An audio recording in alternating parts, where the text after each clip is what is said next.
If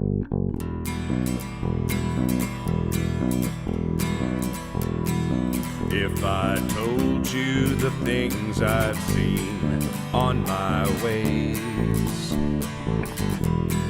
if I told you the things I've done in my days, you wouldn't believe me anyway.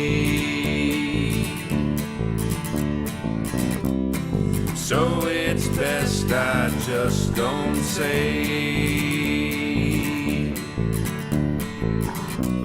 I've lived 1,000 lives, I piloted 1,000 souls, I killed and fought and died just for a single role.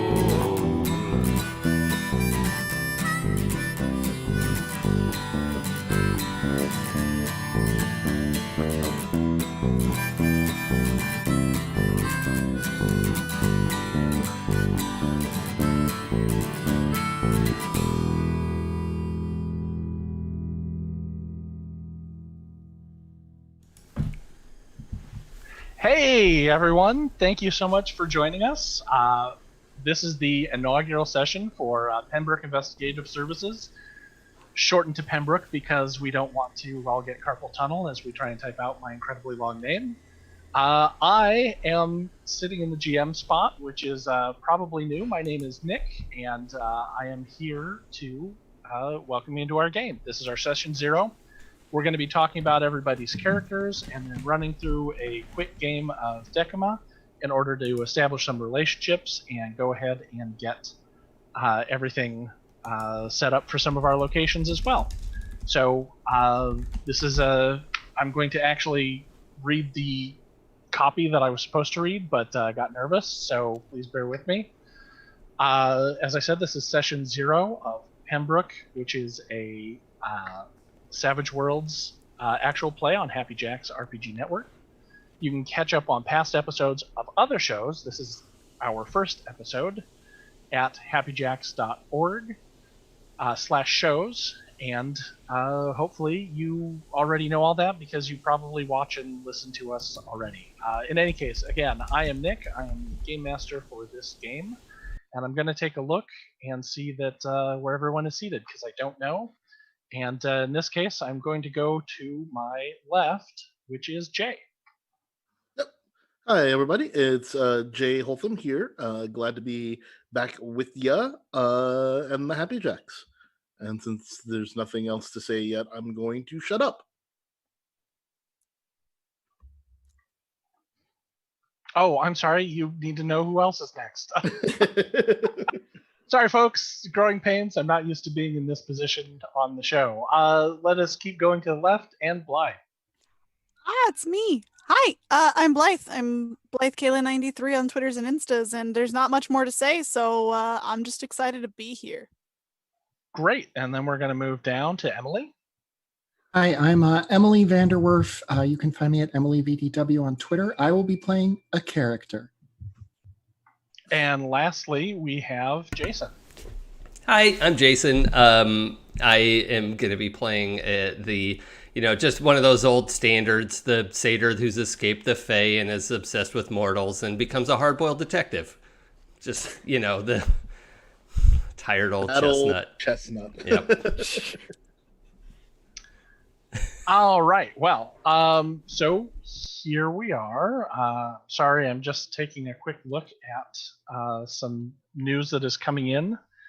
And apparently there has been a change over at Pinnacle, which I will read about, but I do apologize to everyone for not being up to date on that at the moment.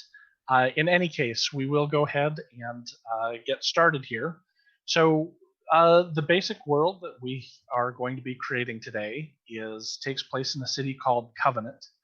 Covenant is a city on the west coast of an indeterminate continent, and it is a city in which the mortal and the supernatural coexist. There is somewhat of a veil in between the two worlds, and any place there is a veil or a border, there are people who are in charge of investigating and protecting both sides, and in this world that falls to Pembroke Investigative Services. In their local office, we have several people who are committed to detective work, policing, and finding new information about the interactions between the two worlds. And they make up all of our players here, as well as other assorted people in that office. I think we should probably go ahead and get started. What I will say is that if you're not familiar with Savage Worlds, we are going to kind of go through some character creation, and hopefully that will help you learn a little bit more about the system and get some additional information. So again, I guess I don't really know how to do a session 0 here. So does anyone want to volunteer anything about who they were hoping to play? It sounds like Jason may have some ideas. Yep, I was softballing in that direction and hoping he would pick it up. I just want to let everyone know the underside of this bus looks safe. Everything is in place, and we're good to go. Yeah, I can. I've created a monster. No, I was focused on making an investigator type, and went into designing what I picture as a satyr or a fawn, satyr, some people probably say, who lives among humans and is an occult investigator. And I don't know. What all do you want me to say about it, Nick? I guess that's fine for now. And then if I'm going to go around here and make everyone else talk about what they were thinking about doing as well. So if you weren't ready, now you can be ready. Emily, did you have some ideas about the type of character you wanted to play?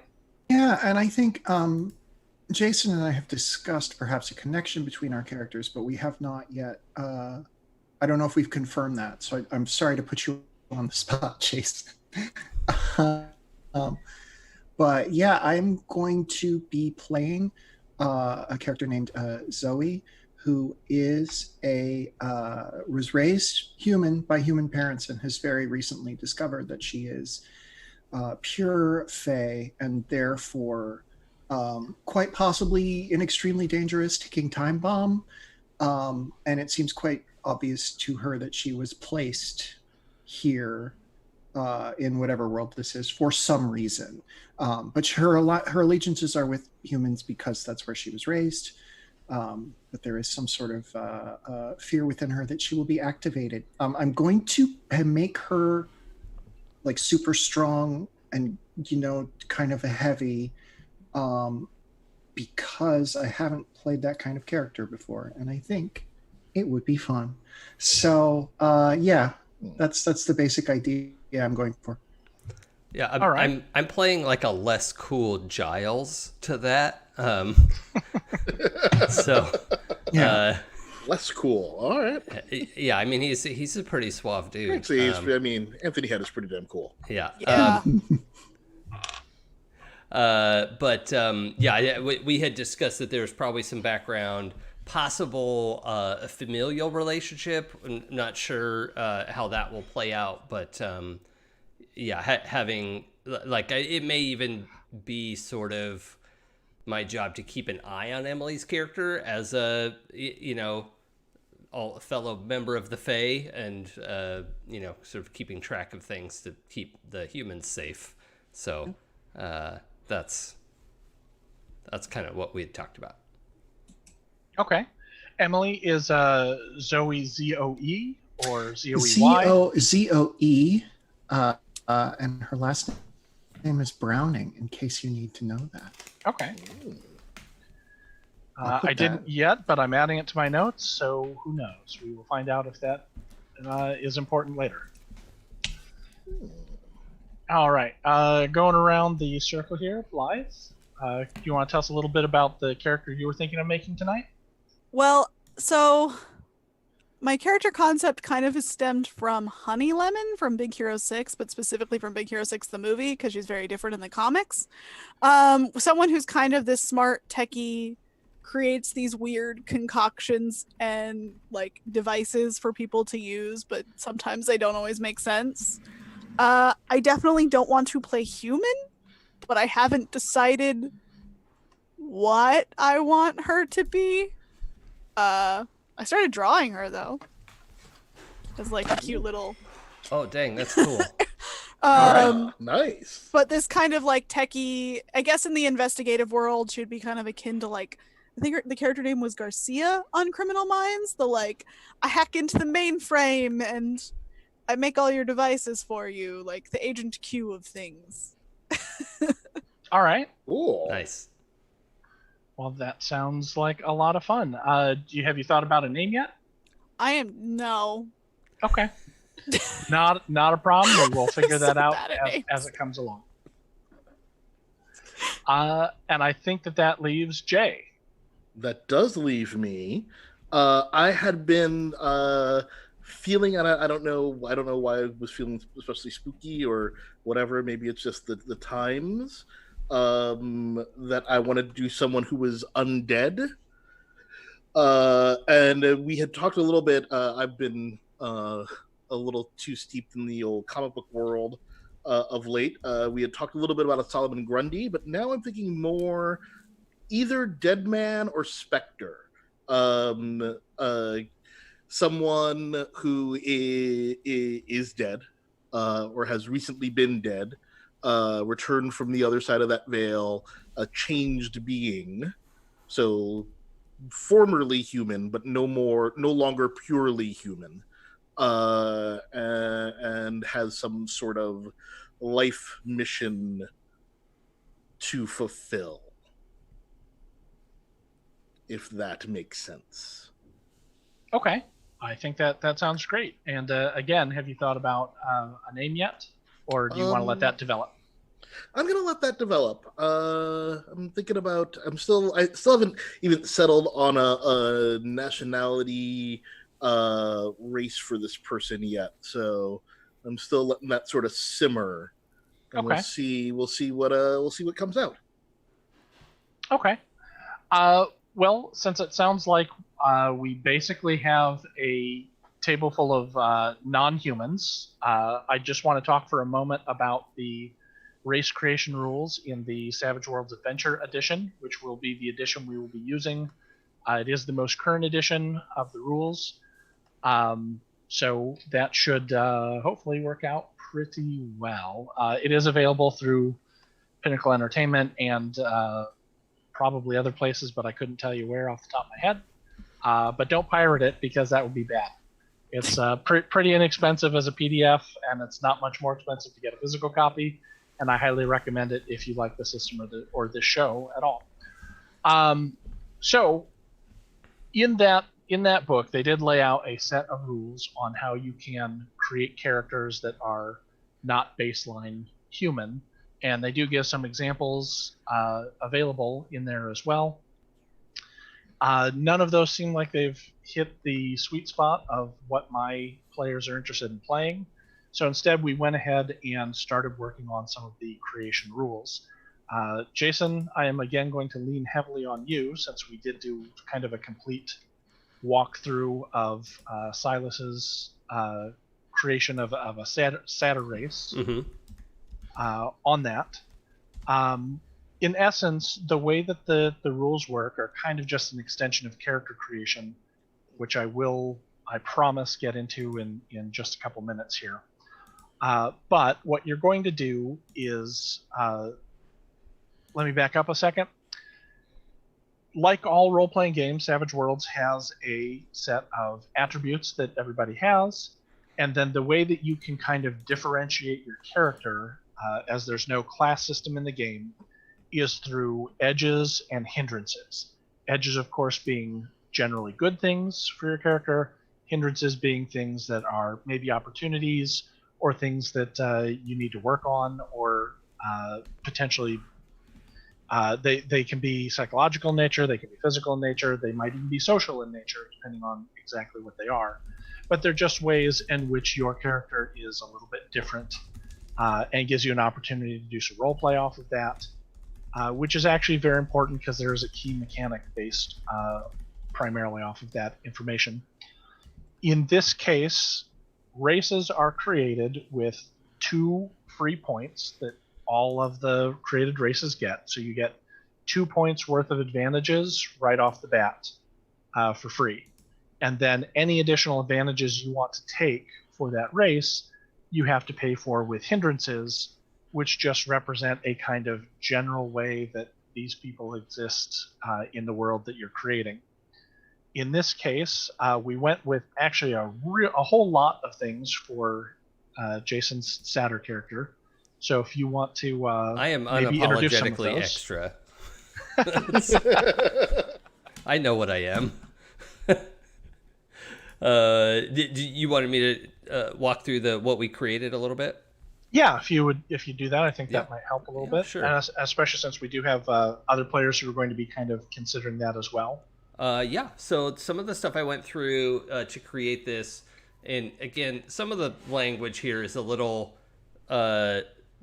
like worthy of discussion. Really, we're talking about a species, and some of the things that I wanted to represent for, or at least, so what I'm picturing in my mind for a satyr is sort of the fawn or goat man type of thing, and so I'm picturing much more the goat man style of things. Has, hooves and digitigrade legs and probably little like nubby horns, but they never really came in big. But like a great like pointy beard,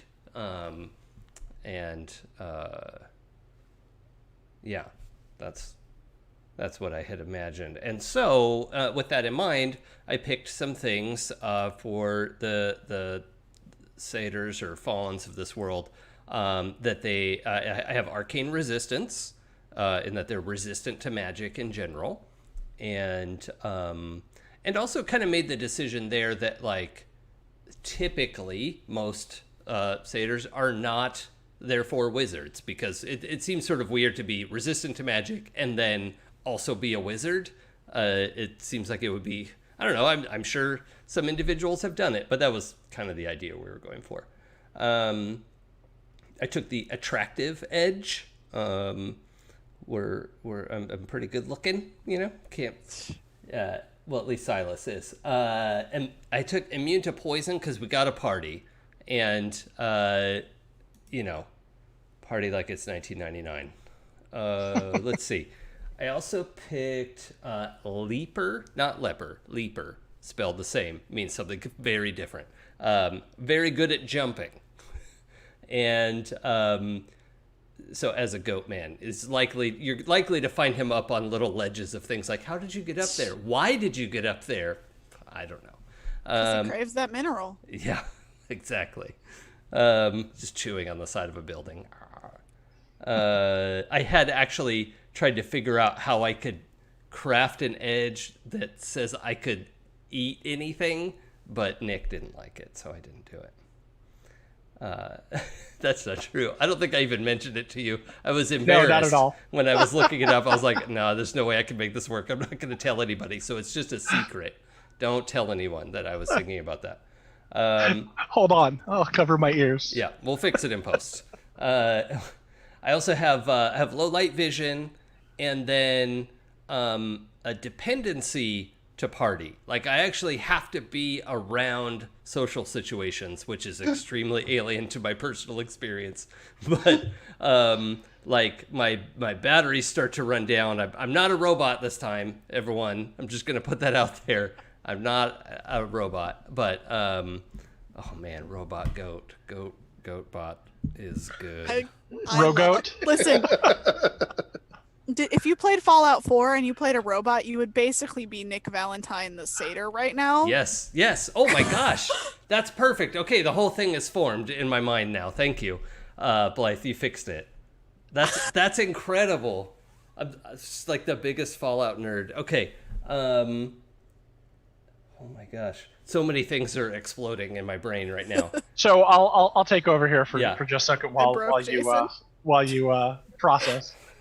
The reason that we went with sort of attractive wasn't necessarily that all goat men are super sexy, although maybe they are, but mechanically it gives a bonus to persuasion, and so we thought that kind of the lore would be that satyrs are good at talking people into doing things that might not necessarily be in their best interest and partying and having a good time, and creating those kind of high emotional social situations that satyrs need in order to be able to thrive. And that doesn't necessarily mean it's always a party. It could be any sort of intense emotional release. So, if nothing else is available, like he proposed, maybe he slips into a funeral and just wants to feed off of some of that. Just duck in energy there real that quick people for some create. quick feels, and then Yeah. Are you And then go ahead. oh no, I was just gonna ramble. So you're like happiest when I break up with my boyfriend. You're just like, or eating when you that. start a brand new relationship. yeah. Okay. The peaks. Well, peaks and valleys of emotional response. That's what I live for. But if you're like having it, it's fine and everything's chill. No, that's not okay. Ideally, no, which is that creates a relatively problematic neutral zone for me. He doesn't like the mean. He only likes the the peaks and valleys. I only like the nice. Oh, what? Yeah. No. Okay. So then we also added some things as a hindrance. It turns out it's hard to swim with hooves for a person size. Horses can swim because they have a lot of mass to. I can't swim. I was gonna say, have you seen the Never-Ending Story? I don't know how successful at swimming horses are. That wasn't water. Although it is one of Silas's favorite movies because he knows that anyone he watches it with. Uh-huh. Yeah. I broke Jack. That's good. Okay. So also took thin-skinned. We're like quick to emotions. Like whatever the emotion is. Thin-skinned made it sound like you get angry at the drop of a hat, but I think of it more as like emotions. It's just like ready to go at like, we need you here and you're here. And like either end of the scale is generally where he's going to start. And then we also noted that because he's like originally from the Fae, grew up in the Fae, that he doesn't start with a die in the common knowledge core skill. So I had to actually train that up because that was a learned ability. And then also research is for nerds, and so I took a minus to my research skill, which is a pain because it's like a core skill to what I'm doing as an investigator, but it seemed like the right thing to do for a group of people who mainly party until they fall asleep, and then they get up and they party more. And it seemed like research would be a struggle. So that's everything that went into balancing the sort of pluses and minuses of being a Satyr Fawn Goat Man. Beautiful. Cool. So I do want to say that we heartily refrained from calling the thin-skinned version in the game easy to get as goat. Mm-hmm.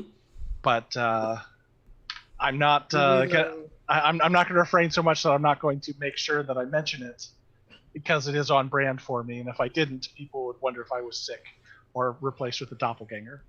Ooh, let me write that down. So thank you, Jason. I appreciate you going through kind of the character, the racial creation process that we went through for Silas. Did anyone have any questions or ideas about wanting to do something like that for their own character? And if not, and you want to talk about it I'm off going to be stream, doing something to sort of create a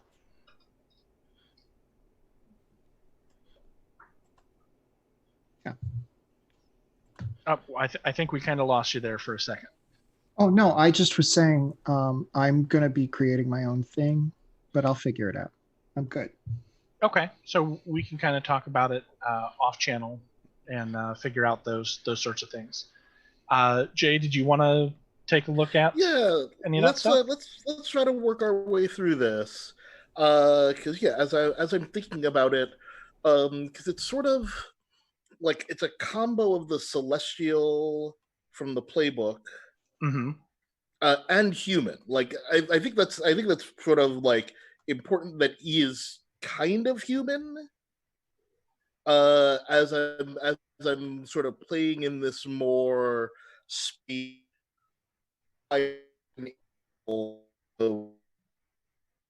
less in the like zombie realm, if that all makes sense.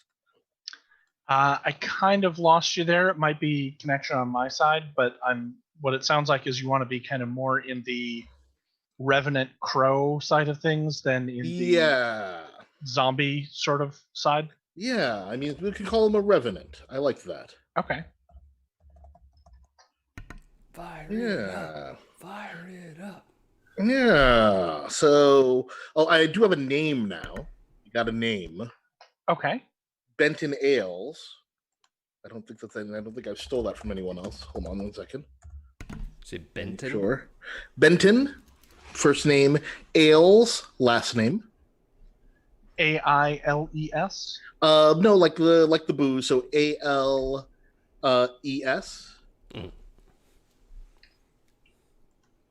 Like he drinks lots of ales, even though he does not drink. Gotcha. I'm austere person. I will drink enough for both of us. Don't worry. I highly recommend that you do.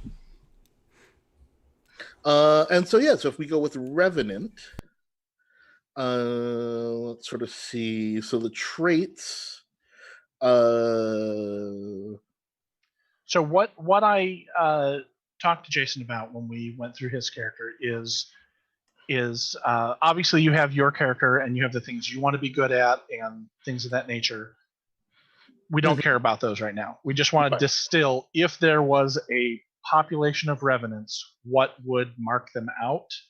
And let's just drill down and focus on what those things are. So at their core, at their very least, every single one of them has X, Y, and Z. What are those things? Those are good questions. Let's see. They are hard to kill. Okay. Since they've already been dead. They are driven. So they have some sort of mission? Yep, they all have a mission. Either a mission of revenge or a mission of protection.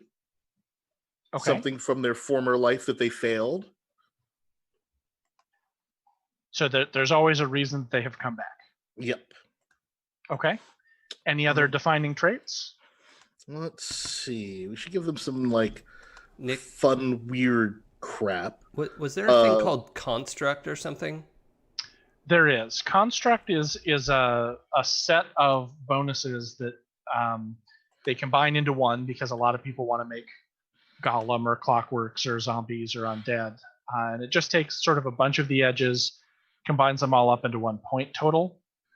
Construct is very expensive, but it does replicate a lot of the experience of not having to worry about the same sort of things that most people who have to eat and breathe have to worry about.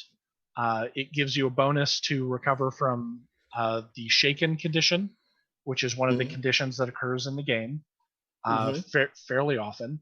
It means that you are immune to poison and disease. You don't have to eat or drink. It does come with a drawback that is built in, which is that healing medicine doesn't work on you, and instead you need to be repaired. And then we can address whether that means through some sort of supernatural thing, or if you actually have to find someone who has to resocket that arm and stitch you back together. We can figure something out like that. But it's a way of just representing that this thing doesn't have any natural healing qualities, and so therefore can't be affected by healing magic, can't go to the doctor and say, oh, I have a pain here when I breathe, because that also doesn't happen. Yes. Yes, let's definitely go with that. Okay. Can't be healed by medicine, but healed by magic. Can I make it like super specific, like healed by a ritual? Sure. Obviously that there needs to be some sort of drawback. So the way that I would consider it is it isn't like let's say we get out of a combat and you're injured. It isn't something that you can just like your party members can't sit there, chant for a minute and a half and you're fine. It's something that has to it's the equivalent of having to go to the hospital. It's just magical hospital. Right. Let's say my magical hospital is I have to be buried in my own grave again. Okay. I love it. That sounds great. So you got to traipse me all the way across town, rebury me for, a length of time, and then I come back out healed. Okay. Yeah, I love that as sort of a drawback to Construct. Now, the other problem with Construct is, as I mentioned, since it comes with a lot of different effects, it has a pretty high price. It has in the books, it costs 8 points, which need to be bought off with hindrances. Now, you have 2 points already allocated because we're creating characters that have a +2 positive benefit here. So you need to make up 6 points of bad things, quote, bad things, to make up for the fact that you are kind of supernaturally tough and don't need to worry about a lot of things that mortals do. Cool. Can I just sort of select them from the hindrance list? There's actually, there is a specific hindrance list for race creation, but some of those options are select a hindrance from the character creation side as well. For example, that's how we ended up with satyrs being thin-skinned. Thin-skinned is a character hindrance that he took using the race creation rules. So got it. We don't have to flesh out all of those right now, but it's something to keep in mind that there are some drawbacks to being one of the living dead in the world where people do need to eat and breathe and sleep. Got it. Yes. Can I ask a question about creating my own racial ability? Absolutely. It sounds like you have an idea for something that you want. Yeah, I didn't find anything quite right in the drop-down menu. I'm calling this energy vampire. That's not quite the right name for it. I'm thinking about the way that the Fae in stories are often depicted as like easily sort of sucking just normal humans into their web, and then sort of sucking the energy from them, and that becoming a I'm trying to portray that as a negative though, because I think it's like destroys all her relationships, and she doesn't have that sort of connection, and yeah, she's like feeding off of it in ways she doesn't entirely understand. So I could see where that might be a help, but I'm trying to think of a way to portray it as a hindrance, where like she's become kind of a loner for that reason. Or alternately, she has just like an endless array of people who will do anything for her, but like they're all kind of like, they're not quite zombies, but they are all like kind of, they're like, what am I trying to say here? They're like obsessed with her. That's what I want to say. Okay. So for the negative aspect of that, I would ask, like, if you can't get access to that, does it cause you difficulty or harm? Yeah, I think so. I think it is like,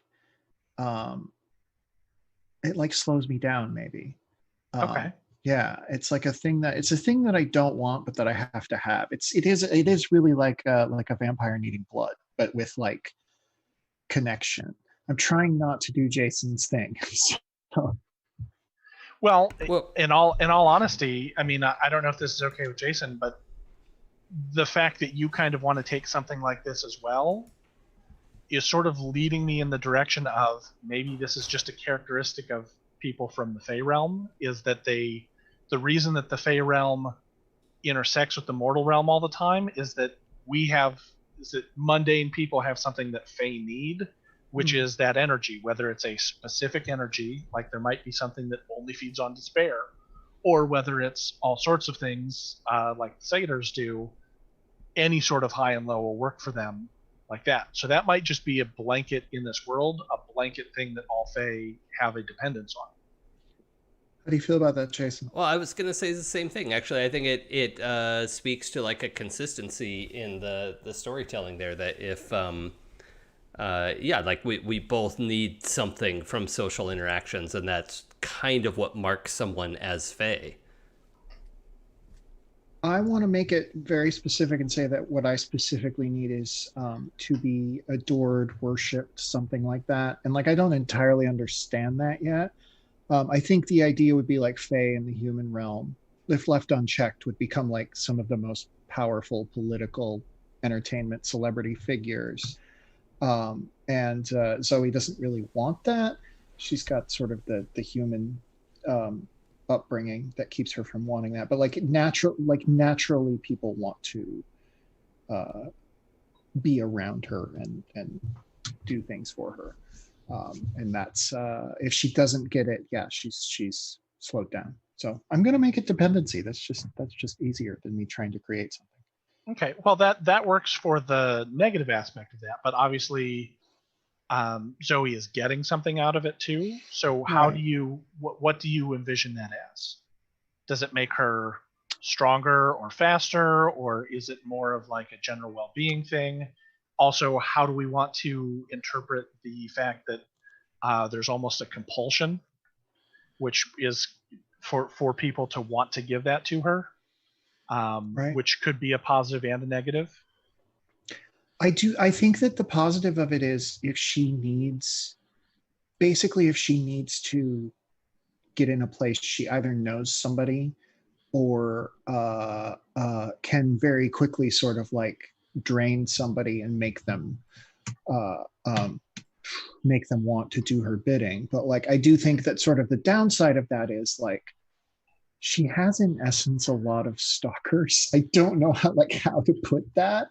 Okay. Yeah. So So we don't necessarily need to talk about all of the mechanics right here on Right. stream, but it sounds to me like we could represent that by something like there's probably some sort of edge, like contacts that would enable you to be able to Okay. have, and if not, we'll create something like that enables you to like know a person for a particular thing. Okay. We can work out if there is some sort of a bonus to your charisma or persuasion to be able to get people to do what you want right away, and represent that as being kind of a compulsion. And then we can also do something like look at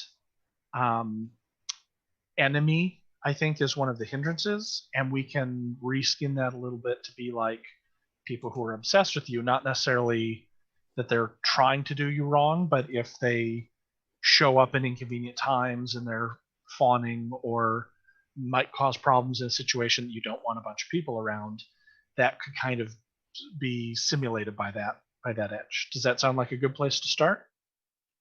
Yeah, that makes a lot of sense to me. Oh, yeah. Okay. So I think that probably outside of the stream, we can sit down and hammer out some of these details.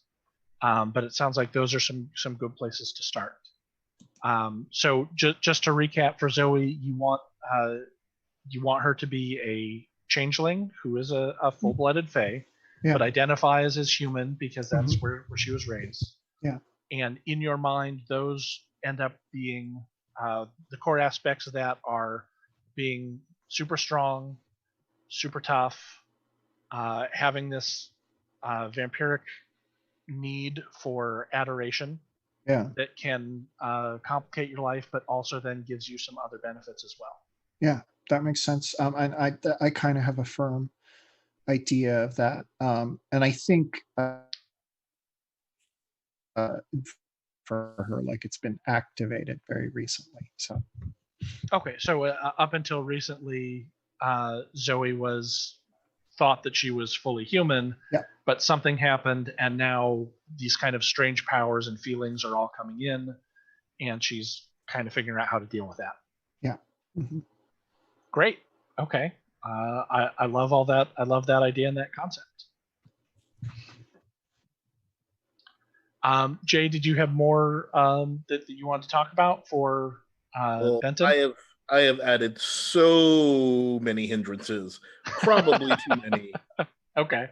I went a little slap happy here, or maybe not. I don't know. So basically, started drawing this character who I added, in particular, Death Wish. That the idea is, whenever I fulfill this goal, I get to, return to heaven. I get to go back to, a better afterlife than this. And so that's sort of the goal. Okay. I went with Outsider as a major hindrance. Okay. So that subtracts 2 from my persuasion rolls.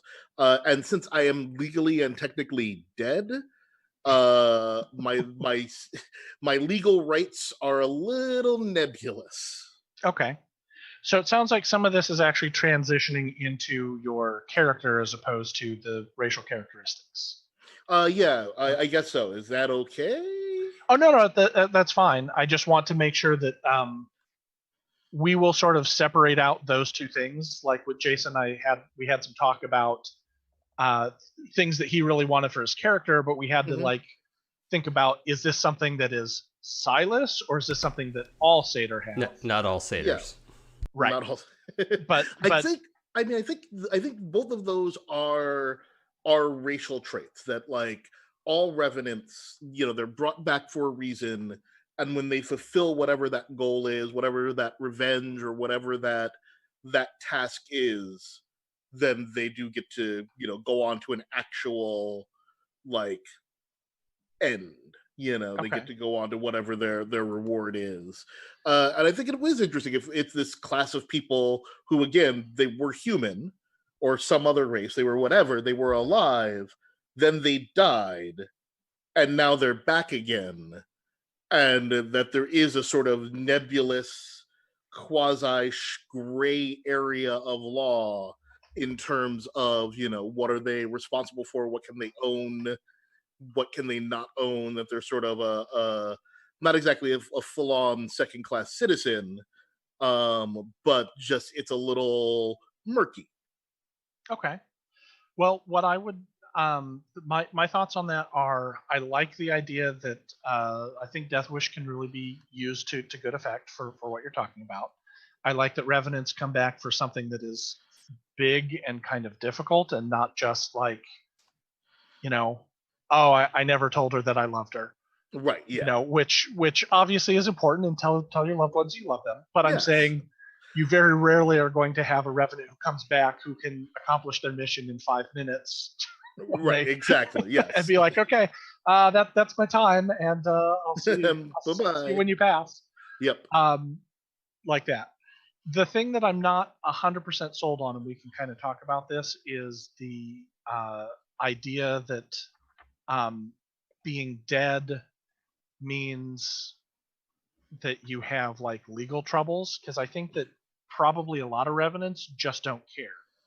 They don't care Also that they're true. living on the edge of society. Now, Right. I think that might be something we can consider specifically for Benton, because Okay. he is operating and does have to operate as Right.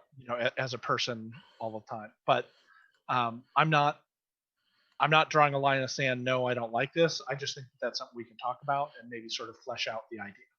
Sounds good to me. That works. Great. Okay. Anything else before I move over?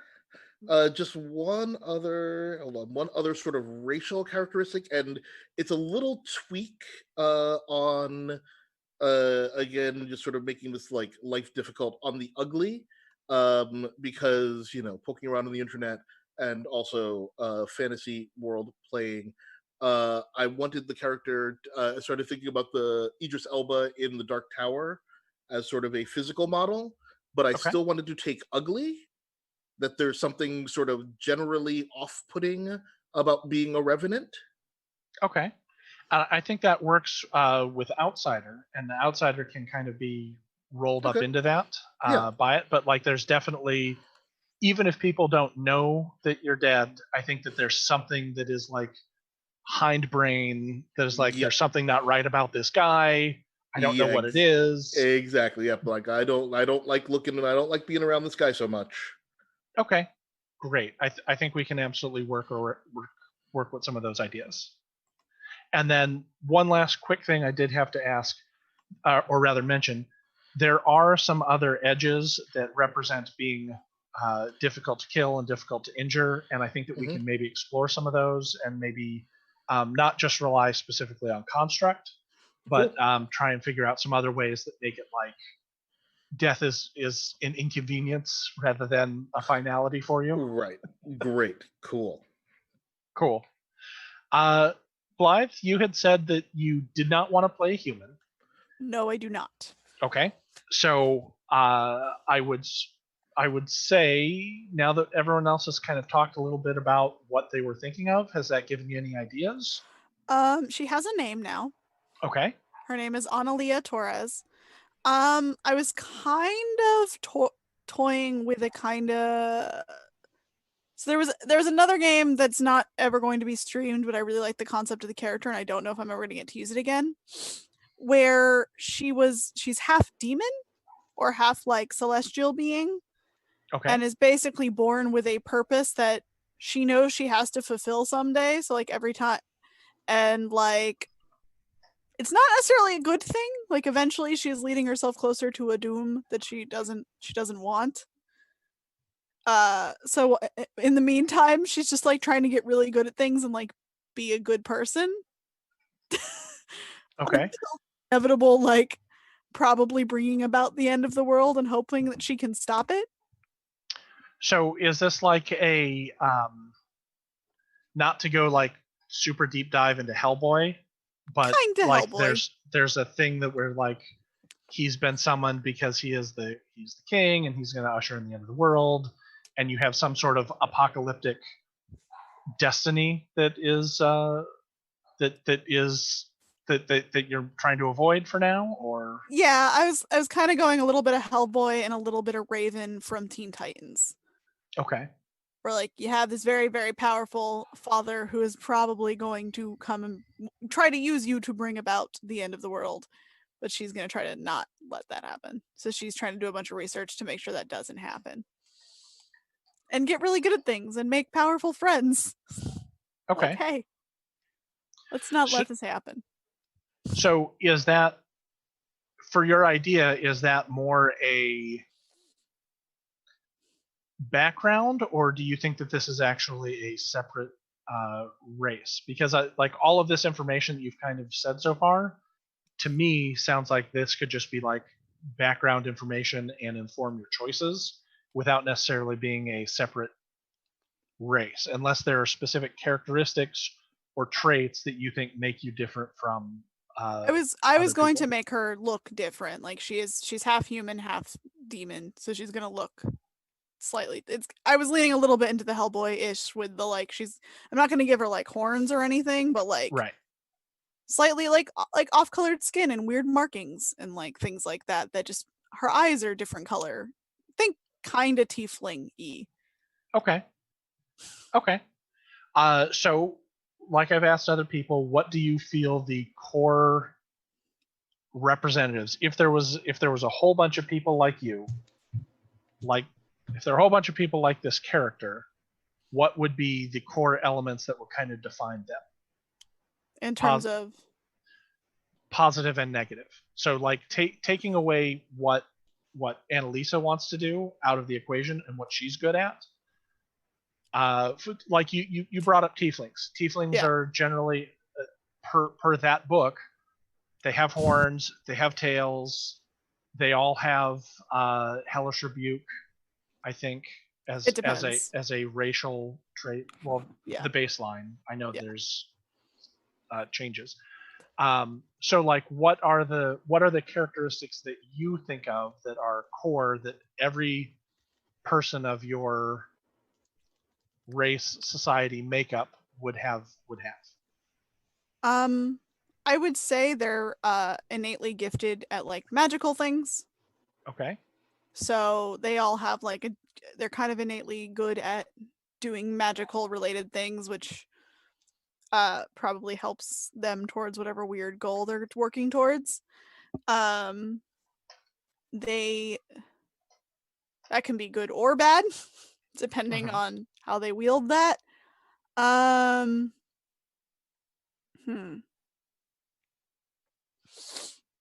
I also like I feel like there are more than one of them because I feel like they're not always it's not always successful because they're raised by human parents, and just because you're half demon doesn't mean shit if you're going to be good or bad. So I feel like this has happened a few times as a weird experiment, and it keeps failing because half of them just are like, why would I want to end the world I live in? I don't really get it. Okay. So to think about, I'm gonna, for ease of my own head, I'm going to call them cambions, since I believe that is the term for half human, half demon. I think you're right. Better. Yeah. So if we're going to make cambions, and there's a bunch of them around, do they have, other than being magically gifted, do they all see really well in the dark? Are they all have trouble climbing trees? Do they all, do they all have fangs or claws? Like, what is a characteristic that they all can see in the dark. They're all decent with magic. And yeah, they all have fangs.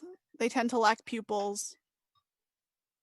Some have tails. I wouldn't say that's like I would say some have more demonic traits. So like some can have tails, some can have horns, but not all of them do. Okay, but they all have fangs and they can all see in the dark. Yes. Okay.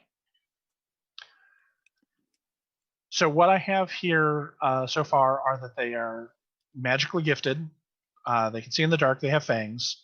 What are characteristics that they have that might put them at a disadvantage at times?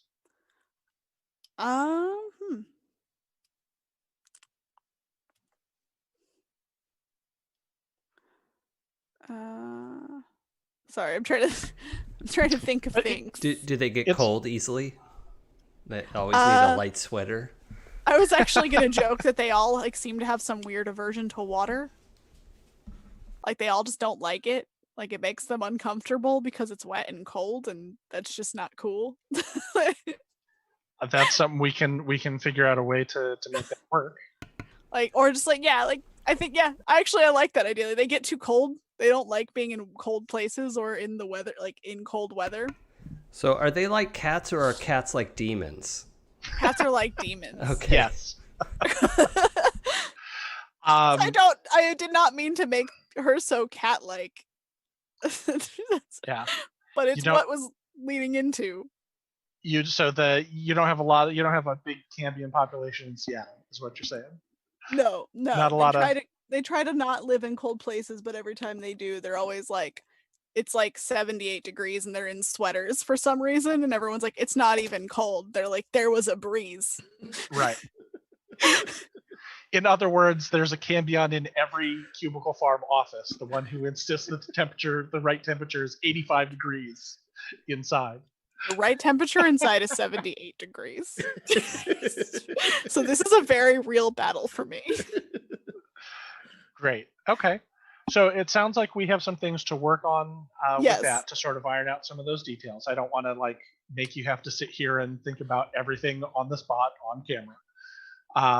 But we can definitely talk about that, and we'll sort of hash out what the core elements are and exactly what that's like. What I want to do right now is we spent a lot of time basically on the backgrounds of everybody for their racial archetypes. I'd like to go into the actual character generation mechanics for Savage Worlds, kind of walk through that a little bit, and then look at some of those things as well. Savage Worlds uses five ability scores, so to speak, which are strength, agility, vigor, spirit, and smarts. Not necessarily in that order. That was just the ones that they occurred to me, which represent all of the sort of things that you can do without having skills. The system is using a polyhedral dice set. And so everyone, unless they have some change in their racial makeup, for instance, starts with a D4 in all of those characteristics, which is not great. The fundamental mechanic of the game is that most trait rolls are going to be with a target number of 4, so a D4 still can succeed, but of course higher dice means you're going to probably succeed more often. All characters start with 5 points that they can allocate towards those attributes. So if you want to be normal or average at everything, you can make everything a D6 using those 5 points. If you want to keep something at a D4 that you're not very good at, let's say you tend to be sickly, so you're going to keep your vigor at a D4. That gives you a point that you can use to spend somewhere else and bring another attribute up to, say, a D8, which is going to be pretty good at that. Pretty good at being able to succeed at that item. There are additional ways that you can get more character points for attributes. That comes into when we get to edges and hindrances, which can modify those totals and those numbers as well. So with that in mind, does everyone know how they want to allocate their points for the character? I think so, but I have one question. Aside from... So I figured out that if my smarts is a D6, then raising anything, like raising notice over that, got way more expensive. Correct. Right, okay. But other than that, the fact that, like if I have smarts at D8 and occult at D6, does my occult roll care that my smarts is a D8? Nope, not at all. Okay, I was just making sure there was no sort of correlation between those things, aside from a limiter. Right. Which... The way that they represent the way the world works, and not to get into a big long thing, but every game is somewhere on the spectrum of simulationist to gamist on there. But the way that they represent the way that people work are you have certain ability scores, which just indicates your native, in this case, your native intelligence, your native resistance to disease and being knocked around, your inherent spiritualness, your inherent intelligence, and your inherent physical ability to affect the world, strength. And so everyone has those things, but skills are for the most part independent for those items. And the way that they represent the way that, for example, someone who is not naturally gifted, who wasn't blessed with the body that puts on muscle just by, lifting a 5-pound dumbbell. There's some people out there who are like that. And then there are people who struggle to put on every single pound or muscle that they get. The way that they put this limiter is you can get a skill.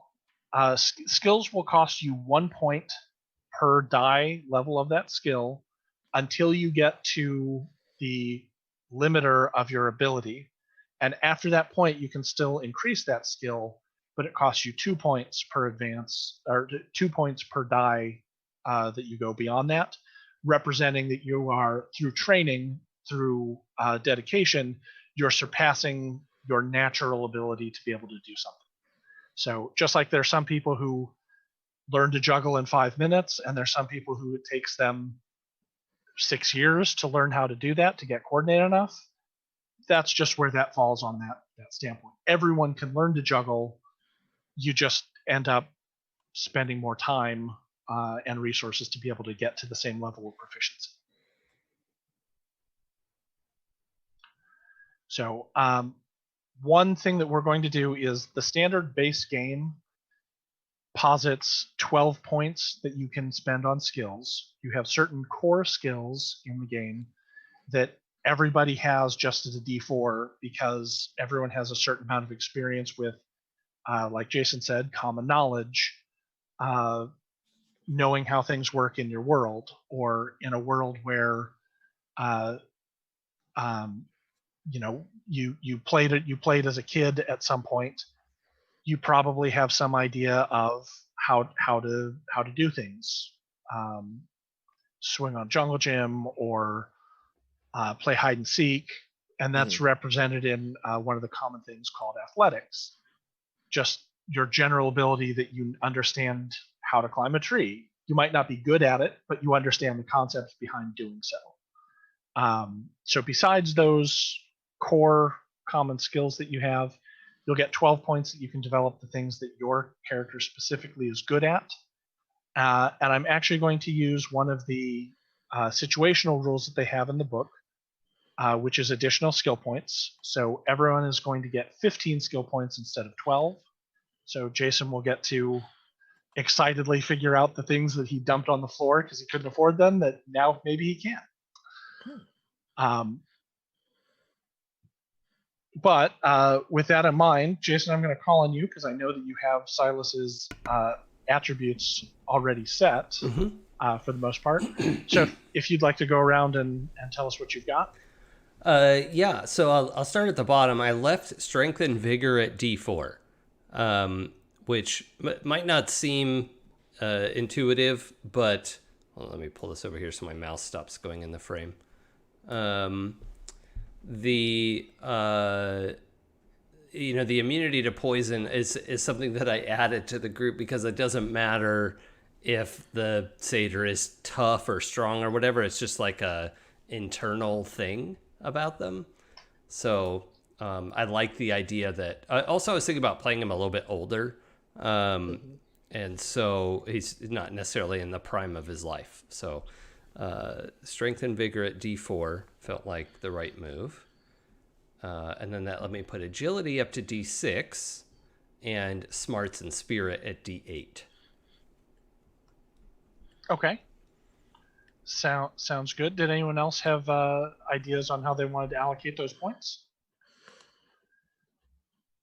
Yeah, I was thinking leaving agility and smarts at D4, and popping up spirit to D6. Okay. And vigor, how high can I go? So there is a set maximum in the game of, I believe, a D10 normally, and then that can be adjusted by edges or by racial abilities. But I think a D10 is the standard default. Yeah, let's go with D8. And then it's like, give me enough points to pop up strength, or does strength need to stay at D4? Well, that's up to you. And if I can, I'll pop it up to at least D6. So with your 5 points, you can allocate those however you want, as long as you have at least a D4 in everything, and no more than a D10 in everything. And then after that point, when we get to the edges, you can spend points. Periodically, you can spend points to increase your base attributes if you want. But to begin with, everyone is going to kind of balance with those 5 points. Cool. I think that's my 5 points. So I went vigor up by 2. Or is it? Well, vigor up by 2, spirit up by 1, and strength up by 1. So I can go one more? So that sounds like 2, 1, 1. It sounds like you've got one more point. Then I'll go spirit up to 8. D8. Okay. So if I'm hearing correctly, you are at spirit as a D8, vigor is a D8. So spirit D8. and vigor are D8, strength is a D6, and smarts and agility are staying at D4. Okay. So even though you're not a zombie, you are not super coordinated Not after you yep. came back. Not super Dexy, no. Gotcha. Some lingering rigor mortis. Yep. Okay. Emily, do you have an idea? I do. I am bumping my strength and spirit both up to 8, and then smarts up to 6. I'm kind of playing around with the idea that she starts to kind of lose vigor if she's not if she's not like around nature, wildlife, or nature, plants, things like that. So I want vigor low, and I want agility low because I think she's more of a battering ram than anything else. Okay. Before anything is set in stone, I do want to take a moment to discuss a couple of the figured characteristics and also the way that those are going to make a difference when we come to combat, if we come to combat. Spoiler alert, at some point in this game, we will experience combat. Surprise. So the vigor affects your for lack of a better term, I'm going to call it your armor. Mm-hmm. There is a figured characteristic called toughness. Toughness is once someone has successfully hit you, they have a threshold of how much damage they have to do before you actually register that as a wound. Toughness is figured out with the formula of 2 plus half your vigor die. So, for example, if you have a vigor of a D8, half of that is 4 plus 2 is 6. So once you're hit, your attacker needs to do more than 6 points of damage in order to seriously inconvenience you and cause an actual wound in this game. Can you give a couple examples of like normal like a punch or a sword or whatever? Sure. A punch by itself is just going to be your strength stat. So you would roll whatever your strength was. So a regular Joe average off the street would be rolling a d6 to punch you. Now, that sounds like great. Once I get my toughness up to 6, I never have to worry about anyone putting a beat down on me ever again. One of the other mechanics in this game is that the dice will do a thing called acing. Acing means if you roll the maximum number on a die, a 6 on a d6, an 8 on a d8, etc., you get to roll the die again and continue adding those numbers until you stop rolling the maximum number on the die. So it's not probable, but it is possible for you to do, say, 23 points of damage with that single punch if you roll a bunch of 6s and then a 5. So those thresholds are important because the other thing is, contrary to many games, you only have 3 wounds before you're incapacitated in this game. Now, there are methods that you can reduce that, and I'll get into those in just a moment, but it's something to be aware of that if, for example, you have a low vigor, your native toughness is going to be low, meaning it's going to be easier for you to be hurt in the game than it would be otherwise.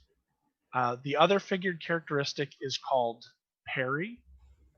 And parry is not based off an ability score, it's based off of a skill called fighting. And parry is figured out the same way. It's 2 plus half your fighting die. So if you don't allocate any points into fighting, you're going to end up with a parry die of 2, a parry value of 2, meaning that in physical melee combat, it's going to be very easy to land a punch on you. And then once that punch lands, we roll damage, and then we compare that to that toughness score that we talked about a moment ago. So it is important to consider that based on your concept, having a vigor at a D4 might be kind of tough.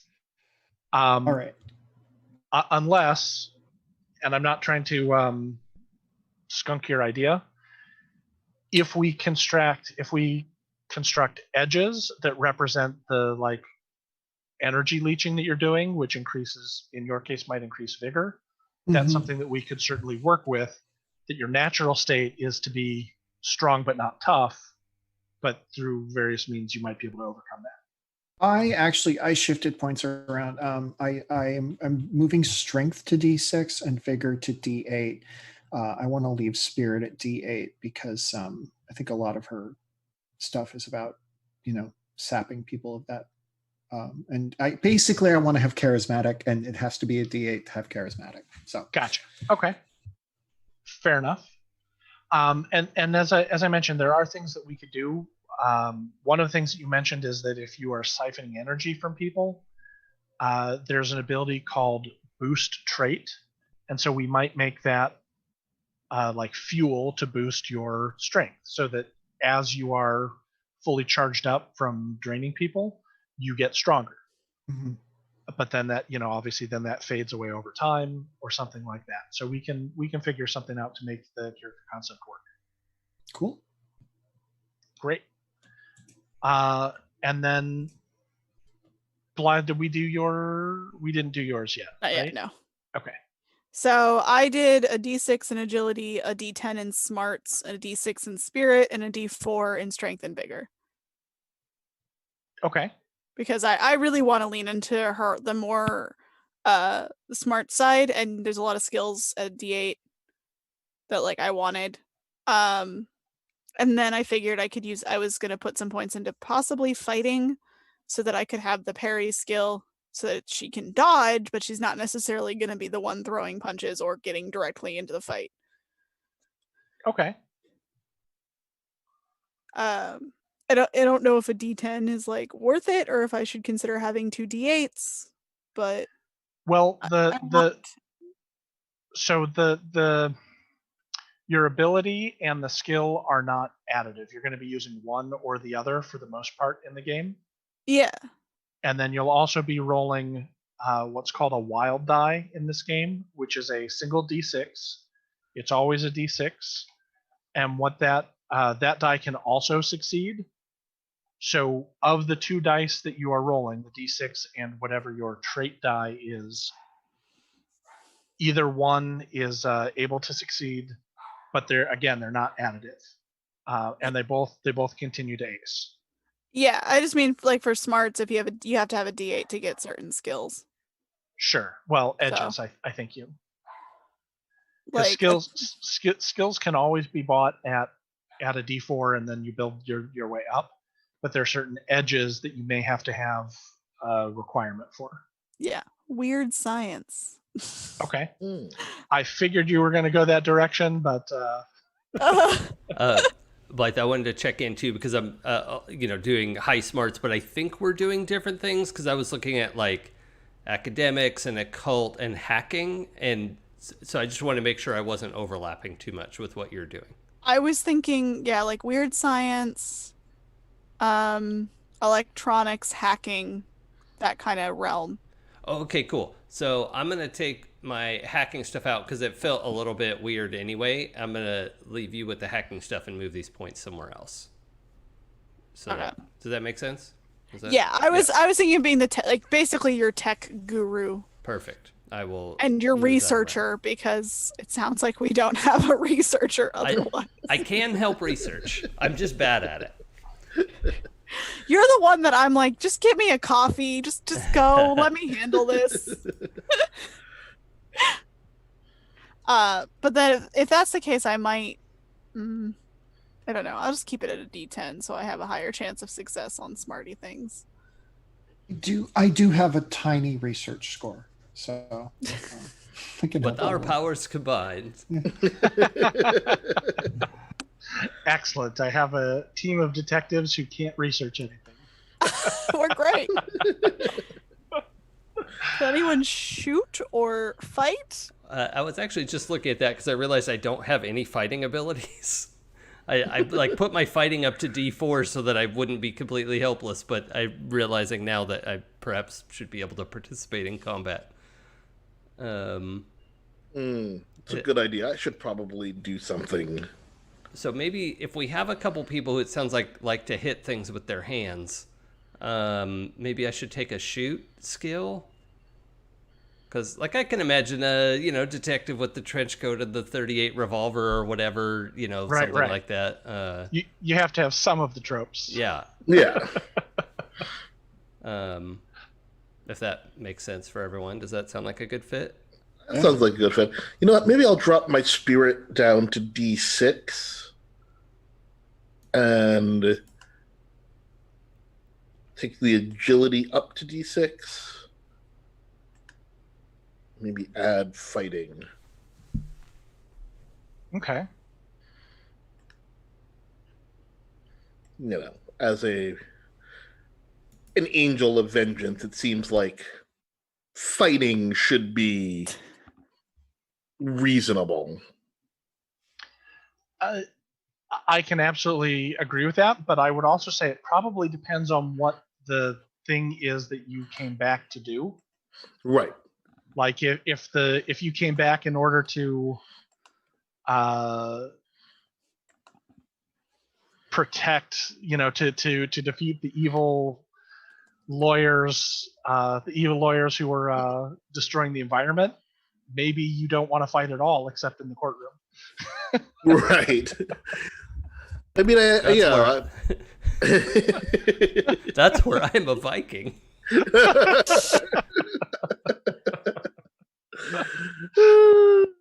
I think this is definitely going to live a little bit more in the protect, attack, that access. So yeah, I think I'll go with the fighting. Okay. So I'm taking a look. I actually eventually opened up the character creation document in the rule book, and I was incorrect. So let me correct that as well.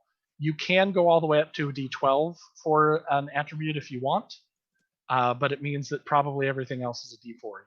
Your Johnny one spell, as they say in Shadowrun.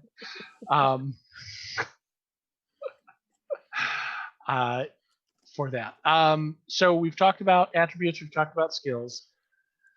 One of the other things that we should probably talk about here are hindrances. Now, I'm not, other than the racial hindrances, which we've kind of talked about and we'll go further with, I'm not going to require anyone to take any hindrances. But I will tell you that hindrances are how you get points to have edges. So if you want to do cool things, you have to have some things that you're not great at or that are going to cause you some problems. The way that they are capped in this game is you can take a total of 4 points of hindrances. Major hindrances are worth 2 points. Minor hindrances are worth 1 point. And then those points you can use to either raise an attribute die, one die type, like I talked about. This can be done once per rank of play that we have, so you can do that one time for where we are right now. You can also, for 2 points, choose an edge. An edge is something that makes you better than other characters for a specific situation or scenario. They can be related to social items. They can be related to combat. They can even be what they call weird edges, like Mad Scientist, that don't quite fit into any other sort of thing. They can be a background thing, like maybe you're rich, something like that. The other thing that you can do with hindrance points is you can spend them like skill points, or you can gain additional starting funds equal to your setting's starting amount. In this game, we're just going to start with the base $500 for what they have, which is what you can buy your gear out of that money. But you can spend one of your hindrance points if you wish in order to start with $1,000 to buy a bunch of gear if you so desire. And then we'll also talk about anything that we have that is provided by Pembroke that I'm not going to make you buy necessarily for things. So I would say for the most part, think about what your character is going to, when we get that, and we'll probably do that off stream. Think about the things that your character would likely have, and we'll figure out a way to get you access to them either with your starting funds or through checking them out of Pembroke's or something like that on there. Let me see, what else? Edges and hindrances. Could I say something about hindrances? Of course, please. I wanted to mention, because I'm picturing growing up in the Fae, there's some weird enough stuff, and I had the thing that jumped to mind first was giant spiders, and I was going to take a minor hindrance of arachnophobia, but if anyone here is legitimately afraid of spiders, I will pick something else, because I assume if I take that, Nick will throw spiders at us. Maybe not literally, but so if anyone's upset with spiders, I will pick a different thing. What's your address again? Let me just tell the internet. I Internet. am chill with spiders. I think they're cool. They're the only like insectoid thing that I tend to like. So but if anyone's not comfortable with that, I'm happy to change it. I am okay with spiders in the game. Okay. But In the they're game. imaginary. That's a fair and qualifier. not actually in my house. Emily, is that okay with you? That's yeah, that's good. Okay. I just didn't All want right. to jump into that if somebody was just going to have a hell of a time. Like, oh, great, now there's spiders everywhere. Oh God, no! I love spiders. I want to hug them. they're so cute. Excellent. What I did, Jason has also raised an important point here that I want to address here for a moment. When we're not gaming physically in the same room, obviously, but it's still important to have safety rules. One of the most common and easy to use safety rules in a role-playing game is called an X card. And an X card is just a simple card put on the table with an X that if the topic or the situation is leading somewhere that you are not comfortable with for any reason, you can touch, and then by acceptance, everyone is going to agree to just move on and kind of fade out on that situation. It is also an included part of Decima in terms of being able to just say, I don't like that idea. You don't have to explain yourself. You just, everyone goes, okay, well, let's think of something else. I want to talk to my crew about how we can figure out some sort of thing. We might use the chat feature in Zoom. We might use a Slack channel or something like that. But I'd like everyone to feel comfortable and confident that if we start veering into territory you don't like, that you're not comfortable with, that you can say the word and we will pull the plug and move in a different direction away from that. This is not always raised with this because a lot of people, unfortunately, there are people out there who play role-playing games who see this as some sort of capitulation or weakness or whatever toxic bullshit. But I want to point out that the X card can also be used for other tools. For example, if you have someone, if everyone else is trying to be serious and involved in a moment, and you're trying to create a mood and an atmosphere, someone keeps cracking jokes or saying silly things or talking about the latest Star Wars movie or whatever, the X card can be, and I wasn't calling anybody out. Because I'm Listen, guilty of If I tangents can't also. talk about Star Wars, I don't know what I'm going to do here. Yeah. Hides. So all you have to do is just make it diegetic. Your character is really in Star Wars. Yep. Star Wars is my favorite movie ever in the characters, and I specifically love The Last Jedi. But I just want to raise that point. It's also a good tool Yeah. where you can kind of keep a game on track for the game aspect, and kind of sometimes it can be useful if everyone agrees to corral a game that is running off on a tangent, which we all know sometimes happens. But we'll figure out some way that we can incorporate that kind of mechanic. But I just wanted to call it out since Jason brought it up conveniently as a, hey, is it okay if we have spiders in this game? For that. I've completely lost my train of thought. I don't know where we were. I think everyone was choosing skills if they hadn't already. Can I talk about me more? Yeah, please. Great. I love doing that. I just wanted to run my other hindrances by you to make sure that that's okay. Love it. Thank you. So I took the curious hindrance as a major, in that I just have to poke my goat nose into everything. And I also took a minor delusion, in that. Oh yeah, I love this one. I do believe the Fae invented the internet so they could spy on us, but it's a manageable solution. Like if you use the right browser add-ons and, mask your passage the right way. But ultimately, the Fae invented the internet to spy on us. So that's something I think everyone should know. So probably every time anyone fires up a browser, Silas goes, "Ooh, what are you using? Okay, Yeah. make sure you go to this site first." Yeah, is that Opera? Ooh.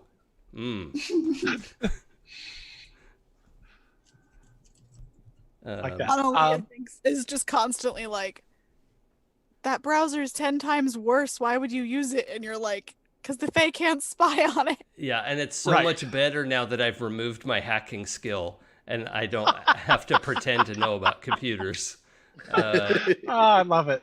Yeah, this is much Silas better now. only uses Netscape 3.7. Now I have a CompuServe browser that I installed on my Windows phone. Oh, it hurts. I know. I tried to string together the most painful series of words I could think of. So hindrances are important in this game, not only because they give you points, and hey, everyone wants points so they can have cool things, but the other reason that they are useful is that this game runs on what's called a Benny economy. And a Benny is short for benefits, and a Benny is a token that you get that has many, many uses in this game. Specifically, what a Benny can let you do is re-roll a roll that you have made initially, so that if you didn't hit the guy or you didn't do enough damage and you decide that you want to do better, you can go ahead and use a Benny in order to go ahead and re-roll that information. Strike damage, we're not playing where you can use Bennies for damage, but you can use them to re-roll something that you have failed to do because it's important for you to do it. Bennies are also used in order to soak wounds. So remember when I said that you guys are all made out of paper, and there's a guy with a blowtorch coming towards you with your 3 wounds? When you take an actual wound, you can use a Benny to do something which is called a soak roll. And a soak roll is you take the number of wounds that they have done to you, and you want to roll in order to negate those wounds. So you want successes and raises to reduce those down to 0. The Benny is basically your ability to control fate. And you do start with a certain number of them at the beginning of every game. They do not carry over between sessions, but you can get more of them throughout the game. And the way that you're going to get more throughout the game is by playing your hindrances, making sure that you pay attention to those things, make your life harder on yourself. I'm going to reward you with a Benny. Or if you do something that is super awesome and amazing, I'm going to reward you with a Benny because it's great and I love it. Or to be honest, if you make me laugh, I will reward you with a Benny because I play role-playing games to have fun, and so I want it to be a good time. Now, that's not 100%. I'm not saying every time I laugh at your joke or join in with your puns that I'm going to reward Bennies there, but it is something that I will keep in mind and consider.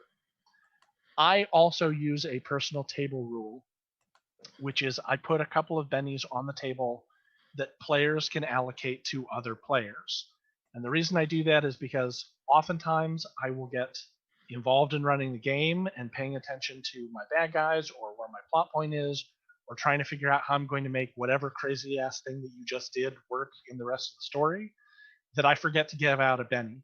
So I like to make sure that there are some that are available for the other players to nominate and give out, so that if I miss something cool, someone else can pick up that slack and we don't end up going like, man, I told this great Shaggy Dog story and Nick usually laughs at that, but he just nodded his head and kept moving, and I think that really deserves a thing. Someone can nominate you for it, and we move on. So that's just a table rule that I like to use because sometimes you get overwhelmed and you're not paying attention, and I'm not giving them out enough. And I want you to use them, and I want to give them out. So I'm going to try and be very aware of giving them out all the time, because I don't want you to sit on them like this is a valuable resource that I must only use when my life is on the line. I want you to use them to do cool things in there. There are also certain edges or certain things that are powered by bennies, so that's another thing to keep in mind, depending on edges you might take, but also just a way to make sure that you're participating in using them and getting new ones. So with that in mind, I know Jason has just gone over the hindrances that he's taken for Silas. Emily, do you have ideas of hindrances that you might want to take for Zoe? You know me so well. Yeah, I have currently, probably I might have too many. We talked about enemy, and I just sort of put under there my recurring nemesis are friends, lovers, people I've gotten close to who will do anything to be near me. Mm-hmm. I also have taken overconfidence. The hero believes she could do anything. Those are both major. And then I had Big Mouth and Wanted. Those are both minor. So that might be too many. Well, I think we'll talk about this more, but I think that we had enemy as being a racial hindrance, because that's the nature of how you're doing, of how you are the energy vampire thing that we had that we're going to work out on there. So the ones that are just for Zoe sound like Big Mouth and I'm drawing a blank, and I'm drawing a blank and blank. A big mouth, overconfident, and Wanted. I had Wanted by the Fae, who want to drag her back to where she's from. Oh, very cool. Okay, I like that. All right. So it sounds, and you said that was a major and two minors. Yes, and okay. I can cut one of those if it's too much. No, that puts you at 4 points that you can use in order to buy edges or boost an attribute or anything like that. I will connect with you on how to make that racial trait. Excellent. Yeah, we'll work that out, and then for chat and for anyone listening to this later, I will try and do a little write-up of all of the races that we've created for this game and sort of their bonuses and makeups, and I will post it. I'm going to make it right now. I'm putting myself on the carpet. I will post it to the Happy Jacks forum, which I urge you to go to and talk about the game and check out other games that you may like, and talk with other fans and other players and producers, because we'd love to have you, and it's a great little community.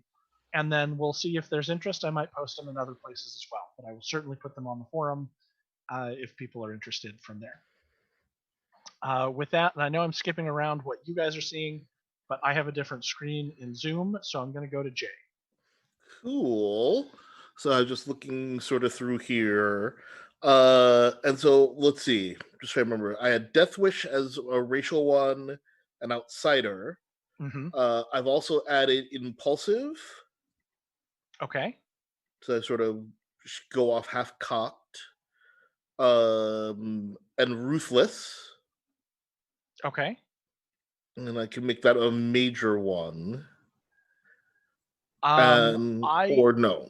I would shy away from making that major on there, if only because for the most part, you're part of an organization that keeps the peace and is not necessarily judge, jury, and executioner. Got it. And I believe the major version of Ruthless is basically you kill people who cross you. Oh no, let's not go there. That's a bit extra.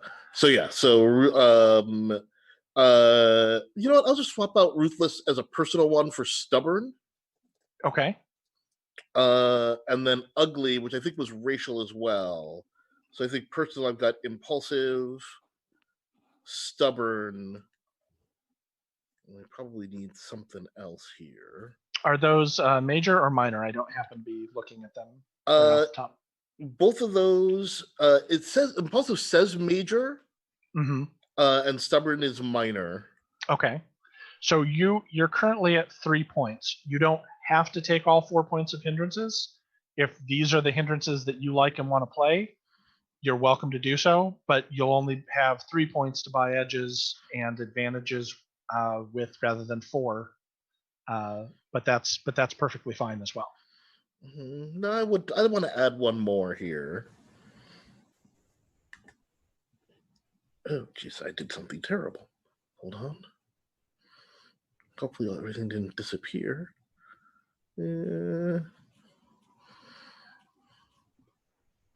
Just thinking about adding what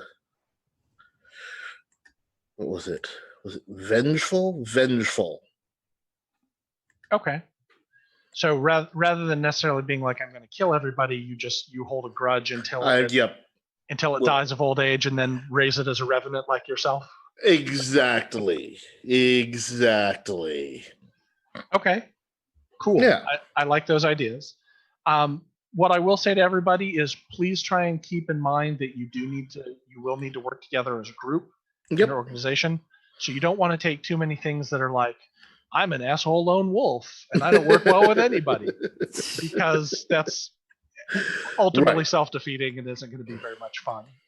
But I think that, like, as long as you keep all that in mind, I don't have a serious problem with you having personality traits that are stubborn and vengeful and things like that. Yeah, exactly. I'm a crotchety old guy who's been raised from the dead. You're gonna be a little cranky. Great. All right, I like that concept. And then Blythe, do you have some ideas of some hindrances? Yeah, I've actually gone with curious, cautious, and loyal. Curious and cautious?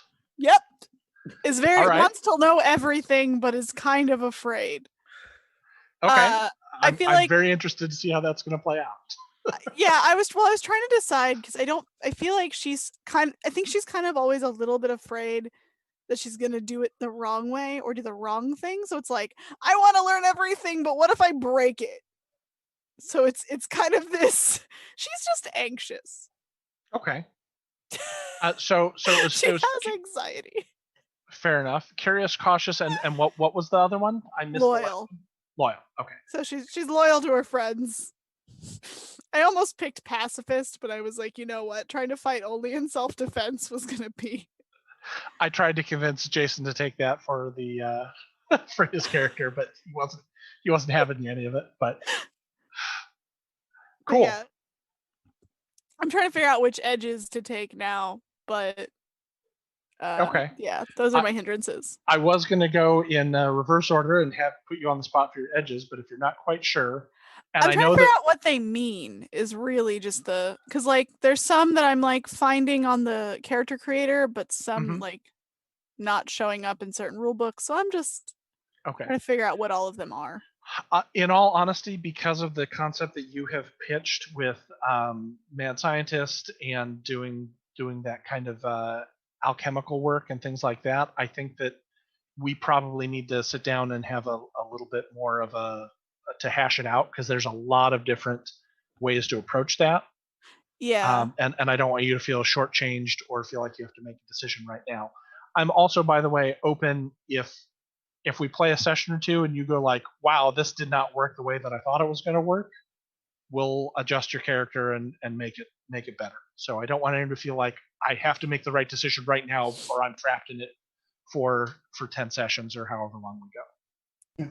Yeah. Like I did notice like there's an artificer one, but I'm not entirely sure what that means to this specific set of rules. Okay. And stuff like that. It's a little bit more complicated part of the game, so I'll talk to you about that, and then also maybe pitch some edges that are from the Deadlands book, because they have some interesting weird science crafter type things as well. So continuing in that reverse order, I'm going to go to Jay. Have you thought about some edges that your character wants? I was looking at these edges, and I had thought about. There's a bunch that are labeled as not available, which is sort of a boomer. Oh, well, I should have a copy of the rules for you to use in PDF, or I can look up things for you right now if you are interested in something specific. They 'Cause, I mean, probably we have basically- minimums. I ran into that a bunch with the Yeah. character creator. Ah. Because we had talked a little bit about something like hard to kill, which seems sort of appropriate for my dude. Hard to kill, I have on the cheat sheet here is Spirit 8. And what that does is allow you to ignore wound penalties for making vigor rolls when you're bleeding out. I see. So that might actually not be super appropriate based on what we've sort of constructed for your background. That makes sense, yeah. But yes, I wasn't exactly sure how it was written in this version as well. And that was definitely one of the ones that was in my head when I was saying, oh, there's some other things we can explore to make you difficult to kill. Brute. What is brute? Brute is... I am Oh, brute. that's... I am brute. Oh, if only we were playing, I'd have given you a Benny for that. It was low hanging brute, but I'm still in. At least it wasn't rotten brute. Yeah. It's athletics to strength instead of agility. Let me just look at that. Doesn't do me much good. What you might want to look at, for example, is Brawler. Brawler is it's a novice level edge, so we're at novice level here. Mm-hmm. It does require right now. It requires a strength of a D8 and vigor of a D8, so we may need to adjust some things. But it gives you +1 toughness, and when you are attacking unarmed with just your fists, it increases instead of just your strength roll, you would also add an additional D4. So you hit harder than other people. And it also scales if you have other types of martial melee attacks, like martial artist or claws or something like that. It would instead increase that die type rather than just adding a D4. It also has an improved version that you can look at later, which lets your unarmed strength damage increase by another die type and add another one to your toughness. So if you really want to make someone who over time becomes stronger and stronger and harder and tougher, those two things might be things to consider. Although, as I said, they do have some upfront costs that you have to meet. Brave do. Ooh, I like that. I think maybe I'll take Brave. Brawl. I was looking at Brawler. Mm-hmm. I think Brawler will work. Toughness +1 adds a D4 to the unarmed damage. And then maybe Brave, and that's +2 to fear tests, because I'm already dead. What am I scared of? Right, you've already seen Beyond the Veil, so whatever. Yeah, and then in order to make it, I dropped my agility back down to a D4. To bump the strength up to a D8. Cool. Okay, I think those are great choices for now. One other thing, and I'm sure I'm deaf because I do want to get to Decima, so I'm going to kind of rush through these edges real quick.